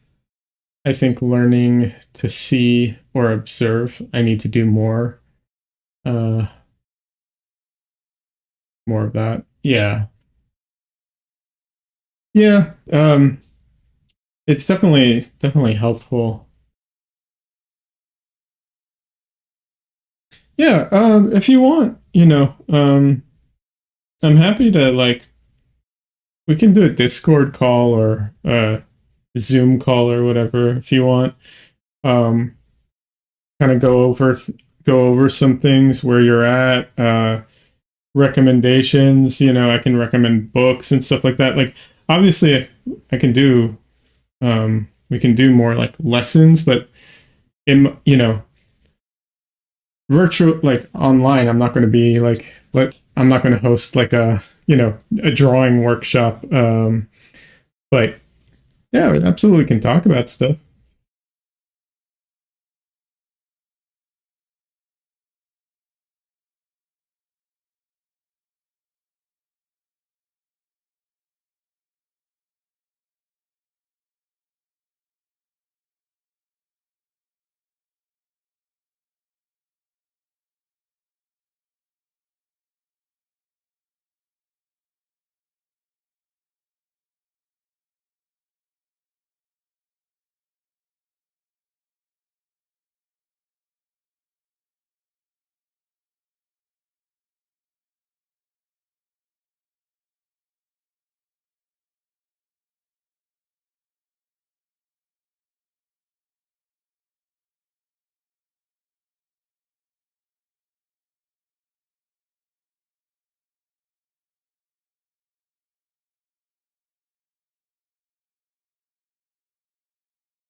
There are some great resources online for like figure drawing type of stuff. I mean, granted, if all you're doing is studies, you can just draw from anything, right? You don't need like permission. But there's a lot of like figure drawing websites. They'll have good poses and stuff like that. People use it more for like quick sketches, I think, most of the time. Um, I feel like a lot of you know, a lot of the online stuff and even movies, like the way movies are shot and the way that I would like to shoot or like paintings aren't always the same.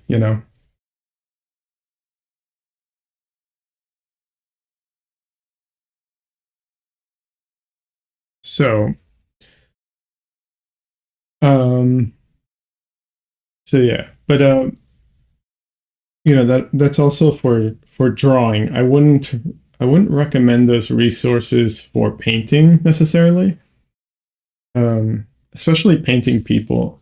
I do like I paint a lot from photography, and I obviously photography is a great resource. I do recommend anyone who wants to do portraits to do as many and as much as they can from life, if possible. Simply because cameras lack the ability to catch all the nuances in color in people's faces. Like they're really not good at that.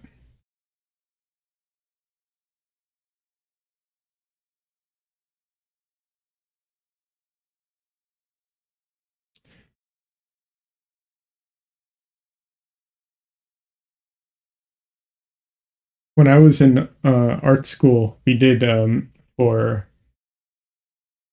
figure drawing and I guess portrait drawing. We would do everything with I think it was Conti charcoal. Um, I don't know if they're still good or not. I've heard mixed things about it, but yeah, just like charcoal pencils, on newsprint, that type of thing. Newsprint, by the way, for anyone who isn't familiar, is like a very um, cheap paper. For the people who don't know what a newspaper is.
Yeah, I don't know if this will be helpful for you, but when I was in art school, one of the things we did, and it doesn't take that long really. It sounds like a huge pain in the ass, but it's really not that bad. I would do exercises with charcoal. I would um, I would take the like Conti pencils, the charcoal pencils, and sharpen them out, and then I would practice my lines, my straights, my C curves and S curves, and then I would also do I would do squares, and inside the squares I would try and do like I'd try and fill it with a single tone without seeing the marks, and then I'd try and fill it with different tones, like a single tone but like a different value, and then what's it called, and then gradations and so on. These are just exercises to get control of the charcoal itself, but having that ability, um I'm trying to remember who said it. I don't remember, someone I know, a painter, uh called you know drawing with charcoal painting with a dry medium or something like that, because it's the most like painting you can get without painting.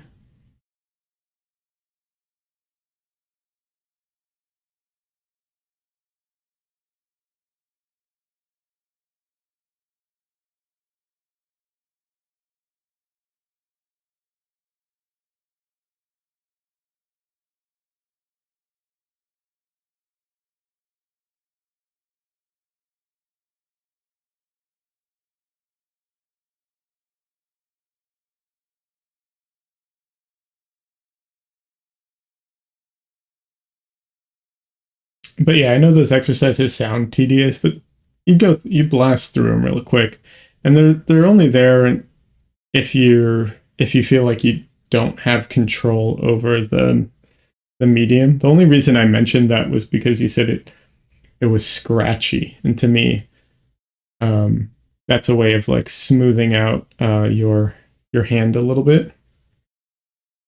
But the scratchiness might not be from that. It could be from um, more from like style or observation. It just depends.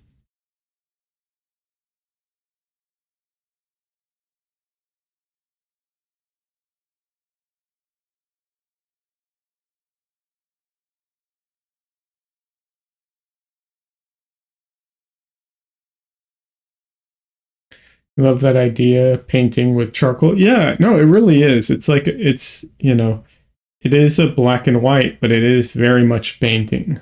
Um,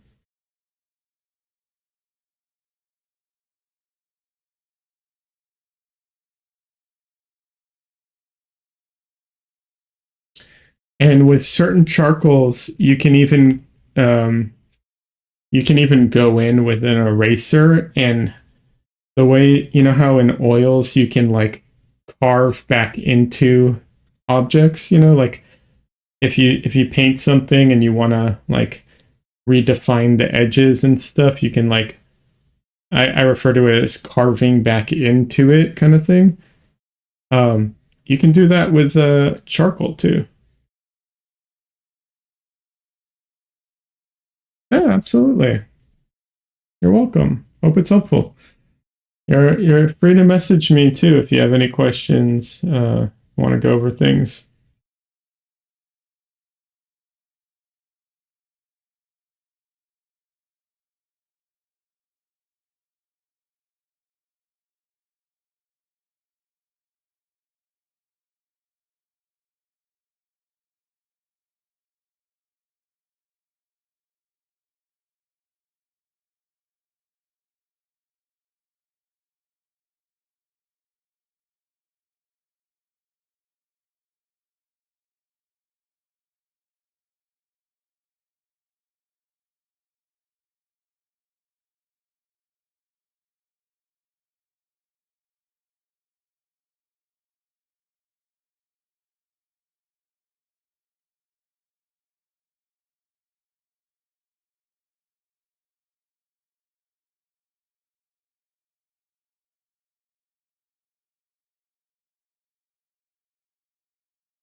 Also, there's another thing. If you've ever used like I think it's vine charcoal or willow charcoal, um, it's very different. It's not like the like Conti charcoal that has I think that has some kind of wax in addition to the charcoal to help it bind better. That stuff like rubs off so easily. The vine stuff,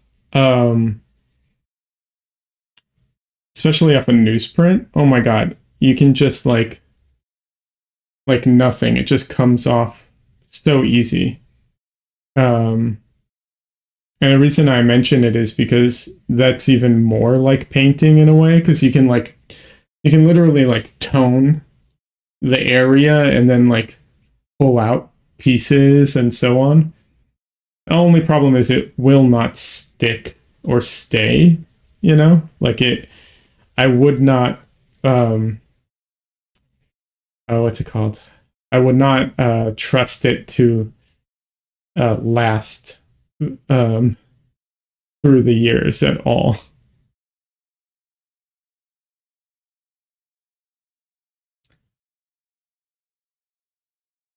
But you can also mix them. I've done that. I've started a drawing with the like vine charcoal, and then I go in with the like the Conti or something like that, and start you know laying down heavier, more distinct marks.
For anyone who wasn't here earlier or is watching after the fact, I'm just going to mention this again.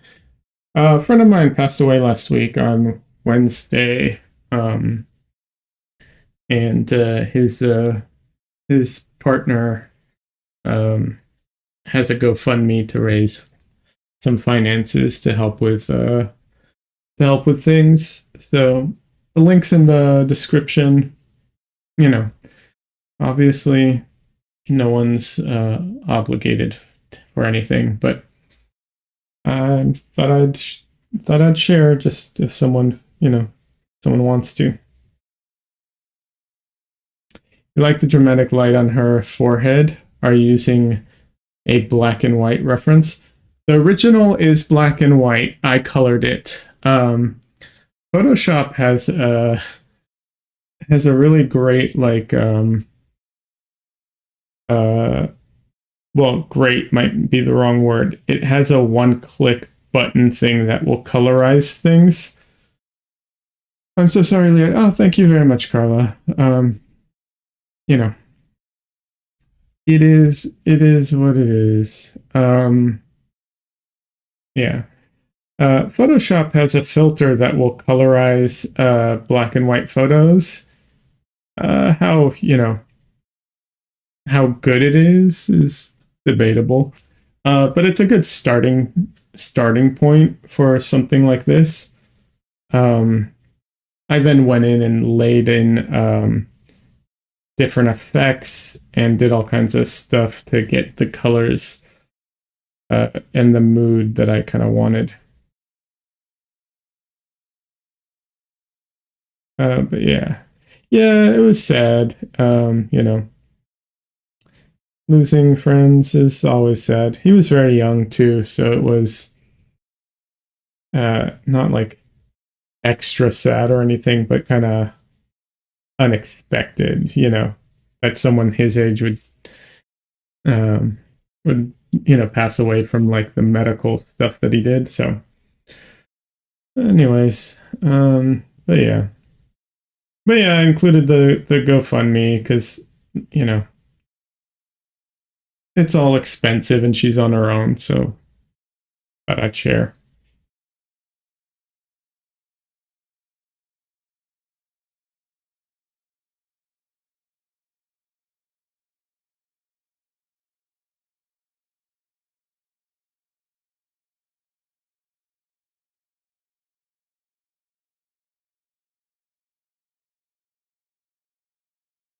Yeah, I was streaming that day, and there was no one in chat, so I ended up ending my stream early. Um, because I was like, oh well, no one's around, no one's going to be disappointed. Uh,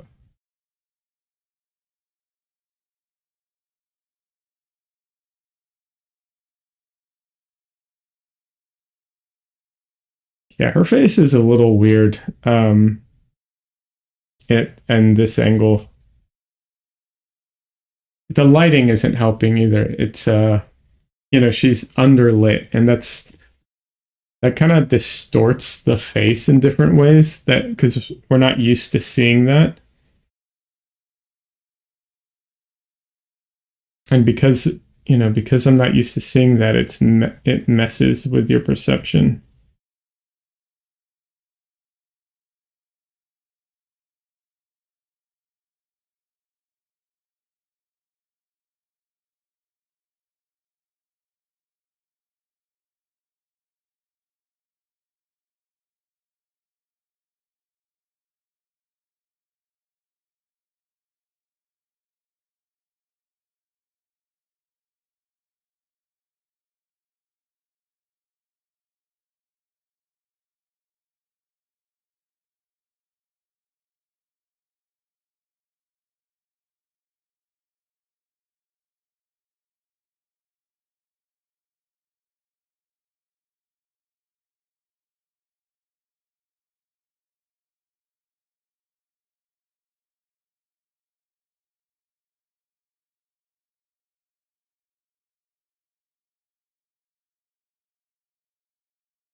Hey, Donley, welcome.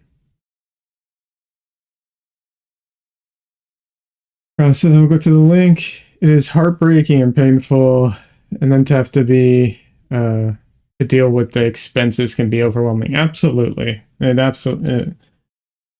is a lot, to deal with. Um, yeah, definitely it can be hard for sure.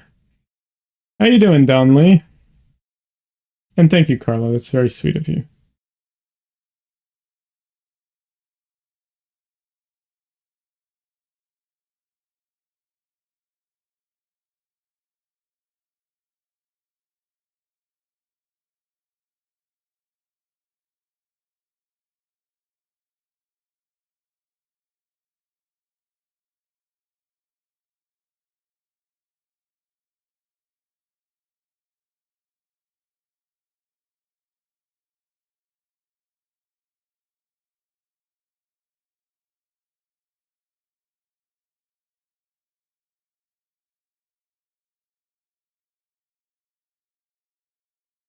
Don Lee, by the way, is another art streamer. He streams uh, on Twitch.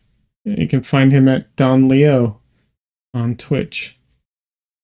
Same as his YouTube handle.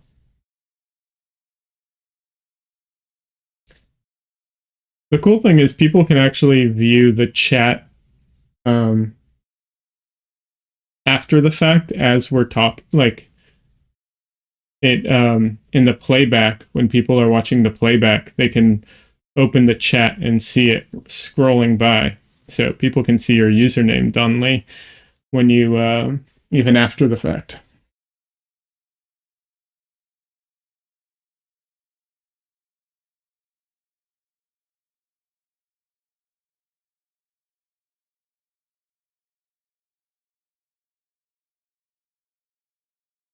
Doing good. Bride of Frankenstein looking good. Oh, thank you. She's got some issues a little bit here and there, but I'm working on it. I'll fix them. You know how it is. It's definitely a process.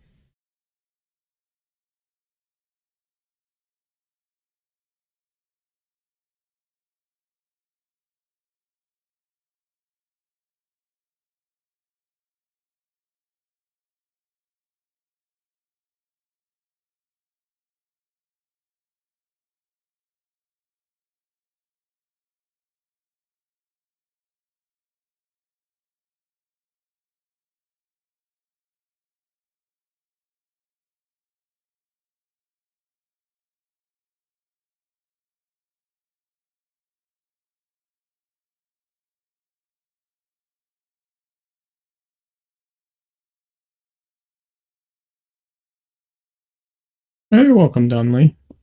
Welcome for the shout out.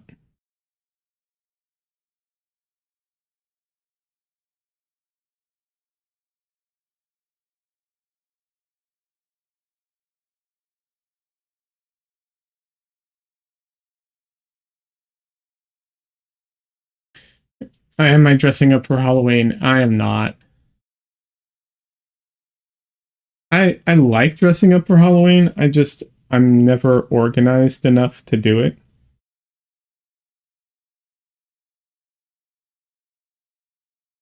But I messed with the camera so that at least it's like spooky. Not really, but trying to have a little fun with it. I wanted to get like a face tracking thing and like do something, mess with it, but that was a little too much work. Did I change the saturation, contrast on the camera facing you? It's very dramatic. Yes. Some might even say spooky. Yes, exactly, Donnelly. I answered the question as you're typing it. Ah, sorry, man. Yeah, yeah.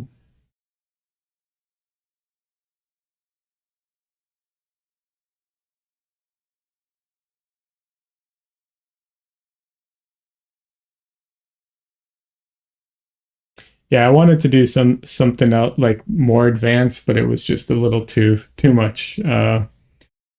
With my current workload and everything, I just couldn't get it done.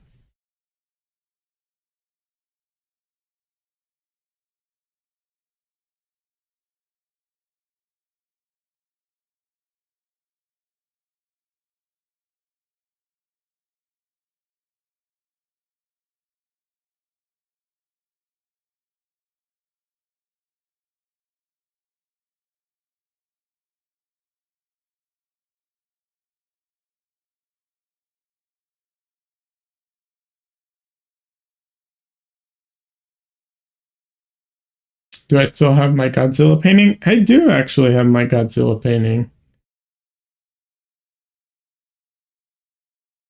Oh, you think it's very spooky? Yes, thank you, Carla. I appreciate that. Yeah, I do have my Godzilla painting. I didn't even think about that.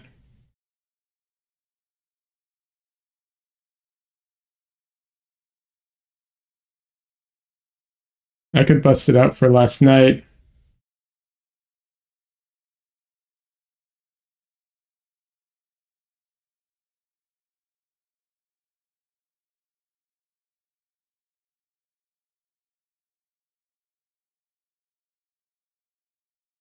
Really? This whole time or just now?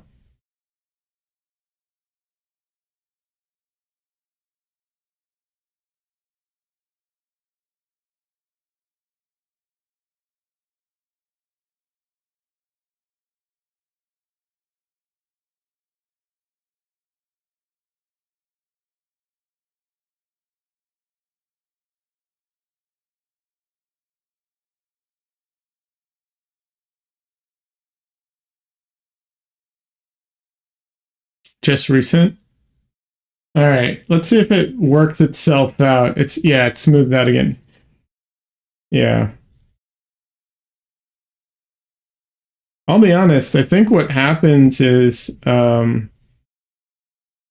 uh probably because Michelle's here. Yeah, exactly. I blame her too. No, I think it's I think we're not having the best weather right now, so that could be contributing. And I do think that I don't have like a dedicated, high speed connection that's like, you know, some crazy, you know, streamer setup or whatever, So could be there's a lot of people online now that's slowing things down.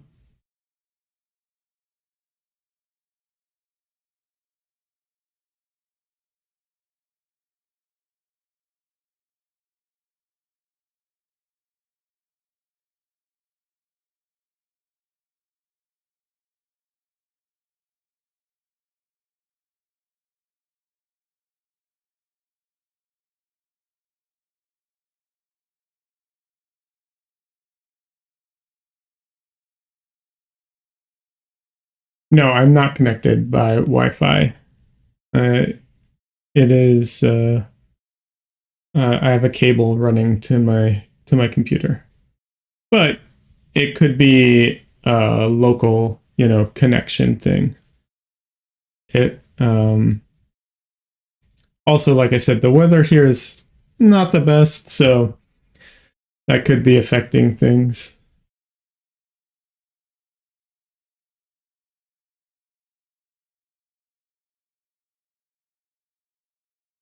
But yeah, no, I'm not. I'm not on Wi-Fi. At one point, a long time ago, I was, but yeah. Honestly, connection's been pretty good. Oh, thanks. Yeah, I think overall it hasn't been too bad. Um, I'm streaming, I think 1440p. Now I tried to up the quality a bit. I'm looking at what's it called? With all the computer stuff, not to get too technical, but I'm looking at upgrading at least something in my computer, and I'm hoping I'll be able to stream AV1, um, which if I can stream AV1, I should be able to like stream 4K quality.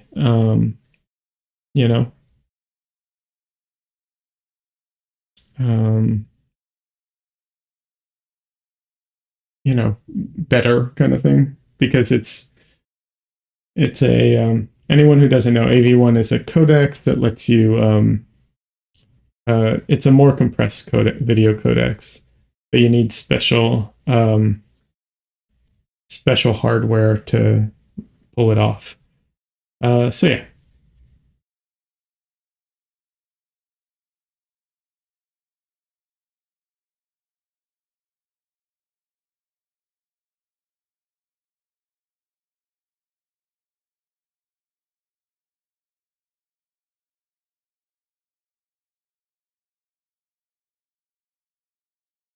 Yeah, I'm not going to stress out about it too much, Donnelly, but I do appreciate the feedback because it's, I always want to know what's going on.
I just realized um, Halloween has uh, a anniversary of one of mine. Not a good one, but uh, it is an event in my life. I just realized. I totally didn't think about that.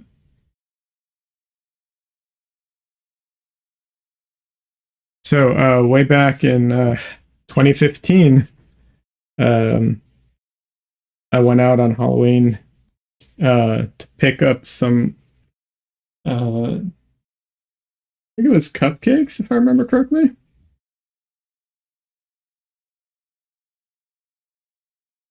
Yeah, cupcakes. It was to celebrate Michelle's business at the time. Um, and drunk driver crashed into me.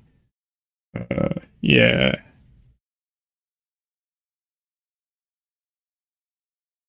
So don't drink and drive. Yeah, just remember that.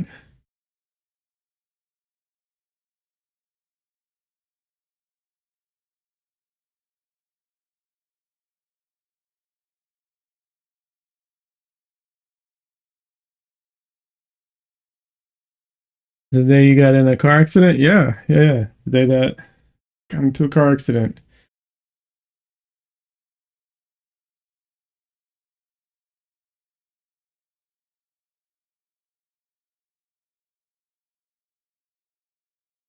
As far as events go, can't recommend them. They're not very fun.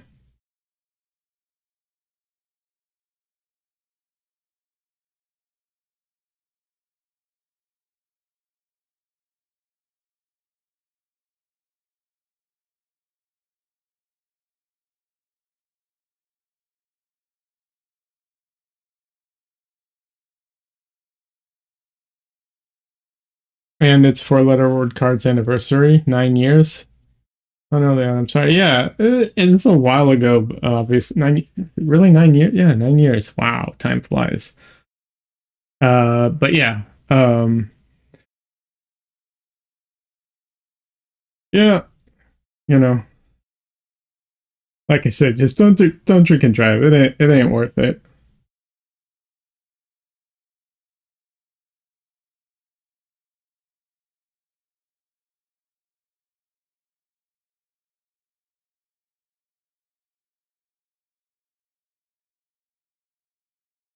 That was like 8 p.m. and she was just smashed. Whatever. I don't know why anyone's that drunk on Halloween at 8 p.m. But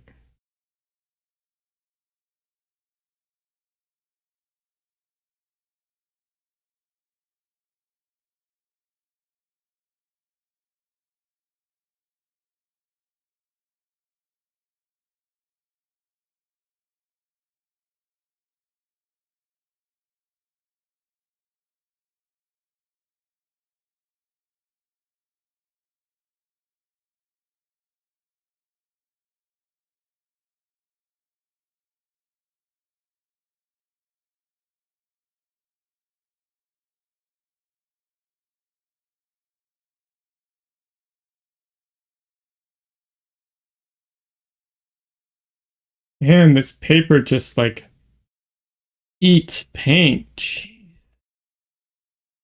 I'm not a fan of this paper. I think I'm gonna give my verdict even before finishing the painting. I am not a fan of this paper.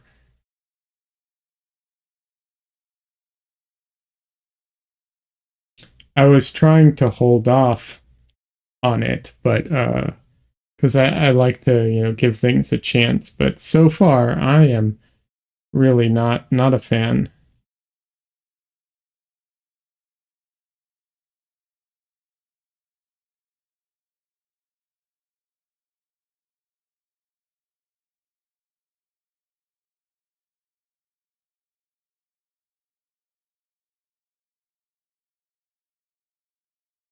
And just, it's like I don't know, it's like the paint, I put paint down and it just sucks it all away.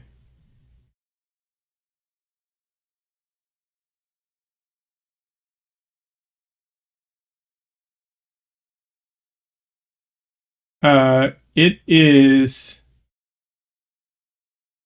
the, hold on, the Arches oil paper. It's like, it's Arches paper that's like designed for oil paint. So, so theoretically, you don't have to prep it at all.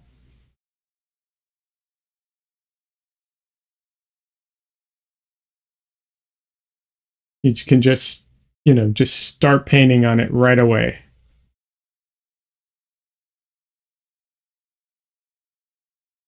And because it's, made for oils, it won't like, supposedly doing that isn't bad for the paper. It won't like deteriorate or, whatever.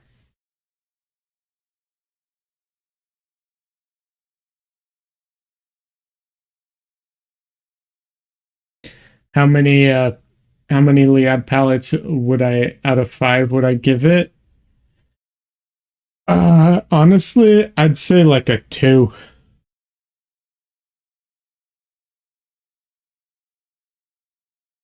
The texture on it's nice. But the way it absorbs paint is awful. I like the fact that you don't have to prep it, but honestly, I'm going to I'm going to prep it the next if I use it again because of how unpleasant it is to paint on.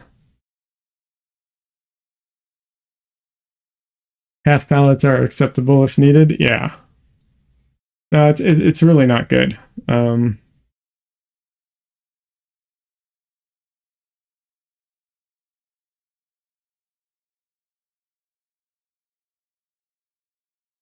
if someone likes painting on dry, absorbent surfaces, they'll like it. So some people like that. I don't.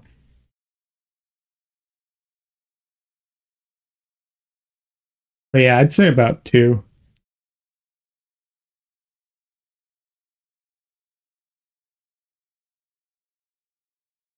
Like if I didn't, I bought a pad, so there was let's see, how many is it? 12 pieces of paper. If I, if I'd only tried this and I didn't buy it, I would not use a single, I would not, buy it again.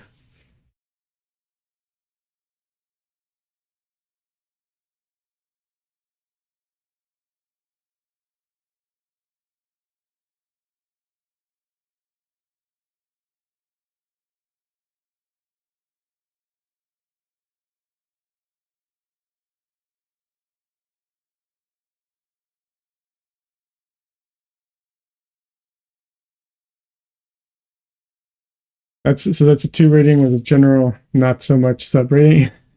Well, I'll say this. I'll say this. It's a 2, but if you like uh to paint on uh dry or absorbent surfaces, then I would say it's probably like a 4. If that's what you like, and I don't, but if that's what you like, I'm sure you would love it.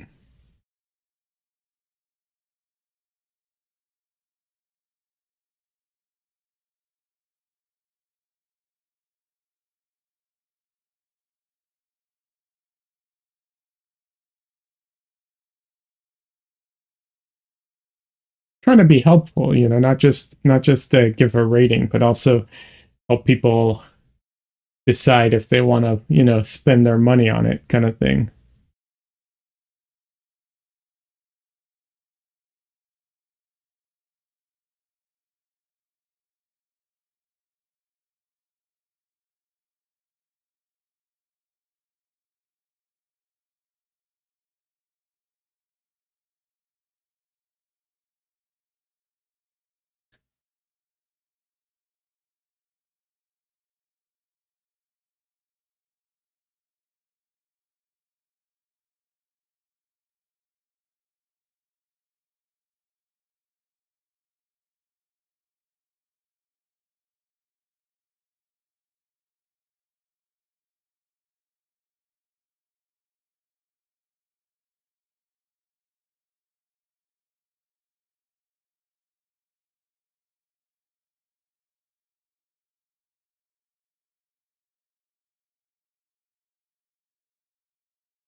wonder if I can actually get a refund on it.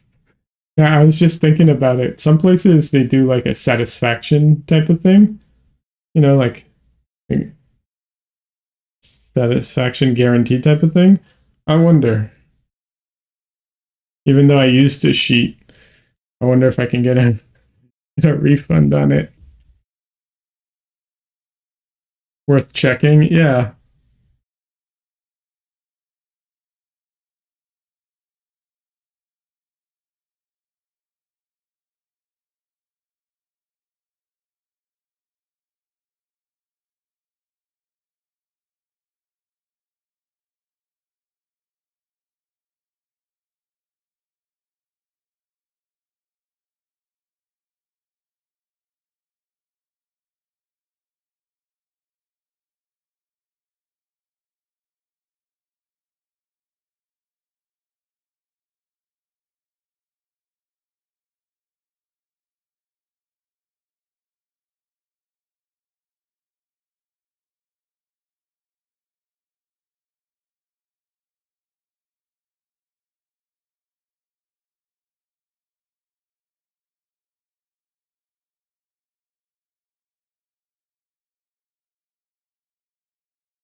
This eye was slightly, I think, in the wrong place. I doing some slight adjustments on things.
Do I have any thoughts on framing an oil painting on paper?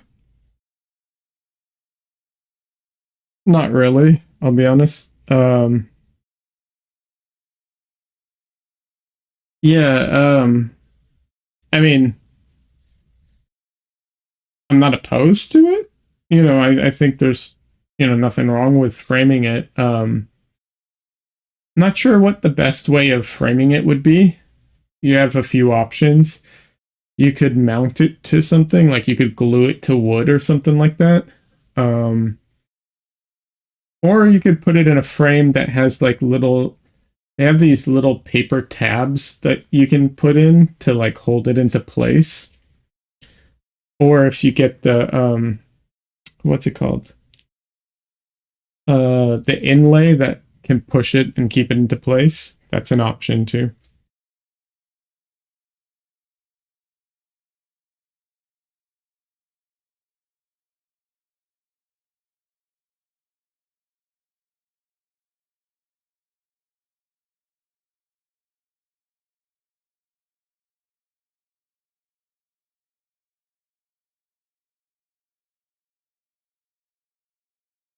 So the painting I got from that I bought from Nicholas Uribe,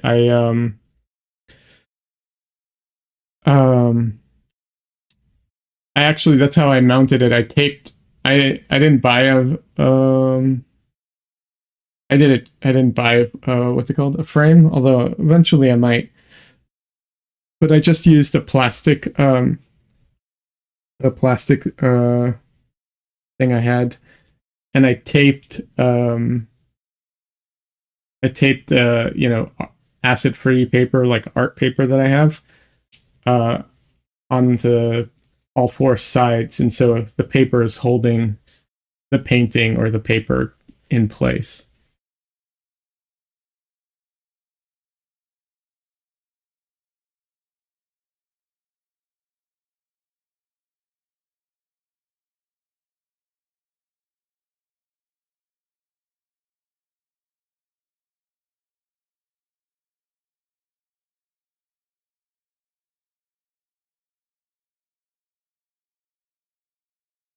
Well, I am going to start saying uh my goodbyes for today. I can feel my energy just like dropping. I was hoping to have this done, but clearly that's not happening.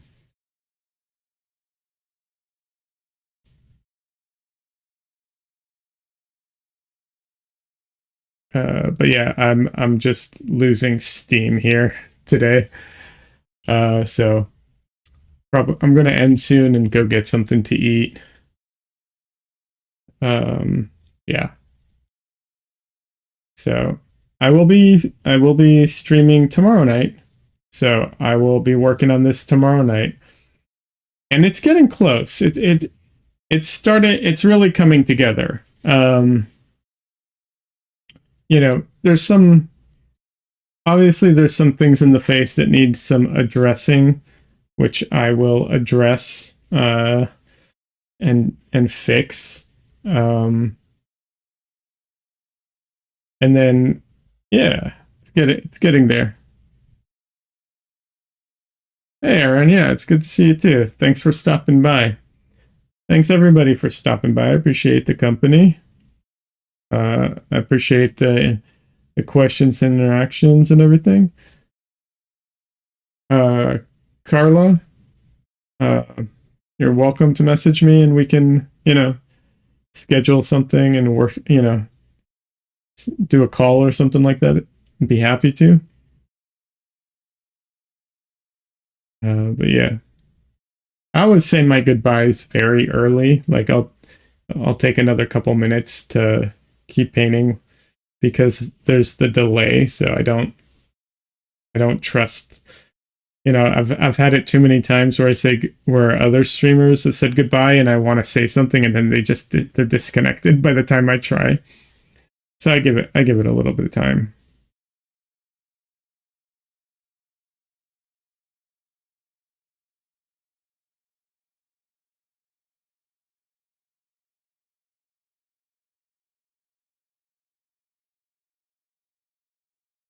Yeah, Carla, absolutely. I'd be happy to. Um, you know, we'll figure happy to figure something out. I don't remember if you're on Discord or not, but you can message me on Discord or um,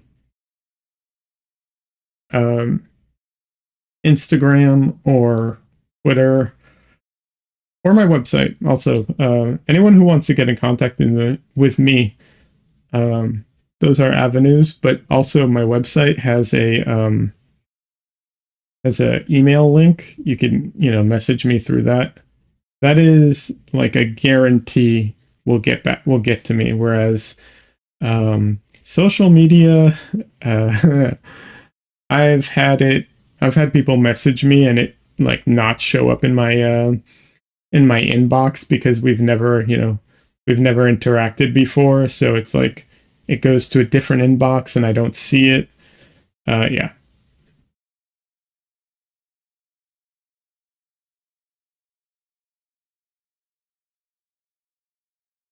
But yeah, the service I pay for, which is my website, that seems to work a lot better than the services where I'm the product.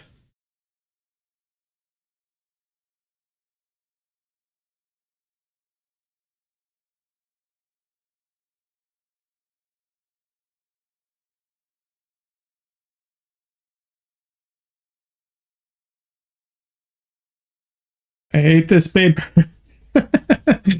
Oh man, yeah. Yeah, I'm gonna see. Maybe I can get a refund on this because I hate this stuff.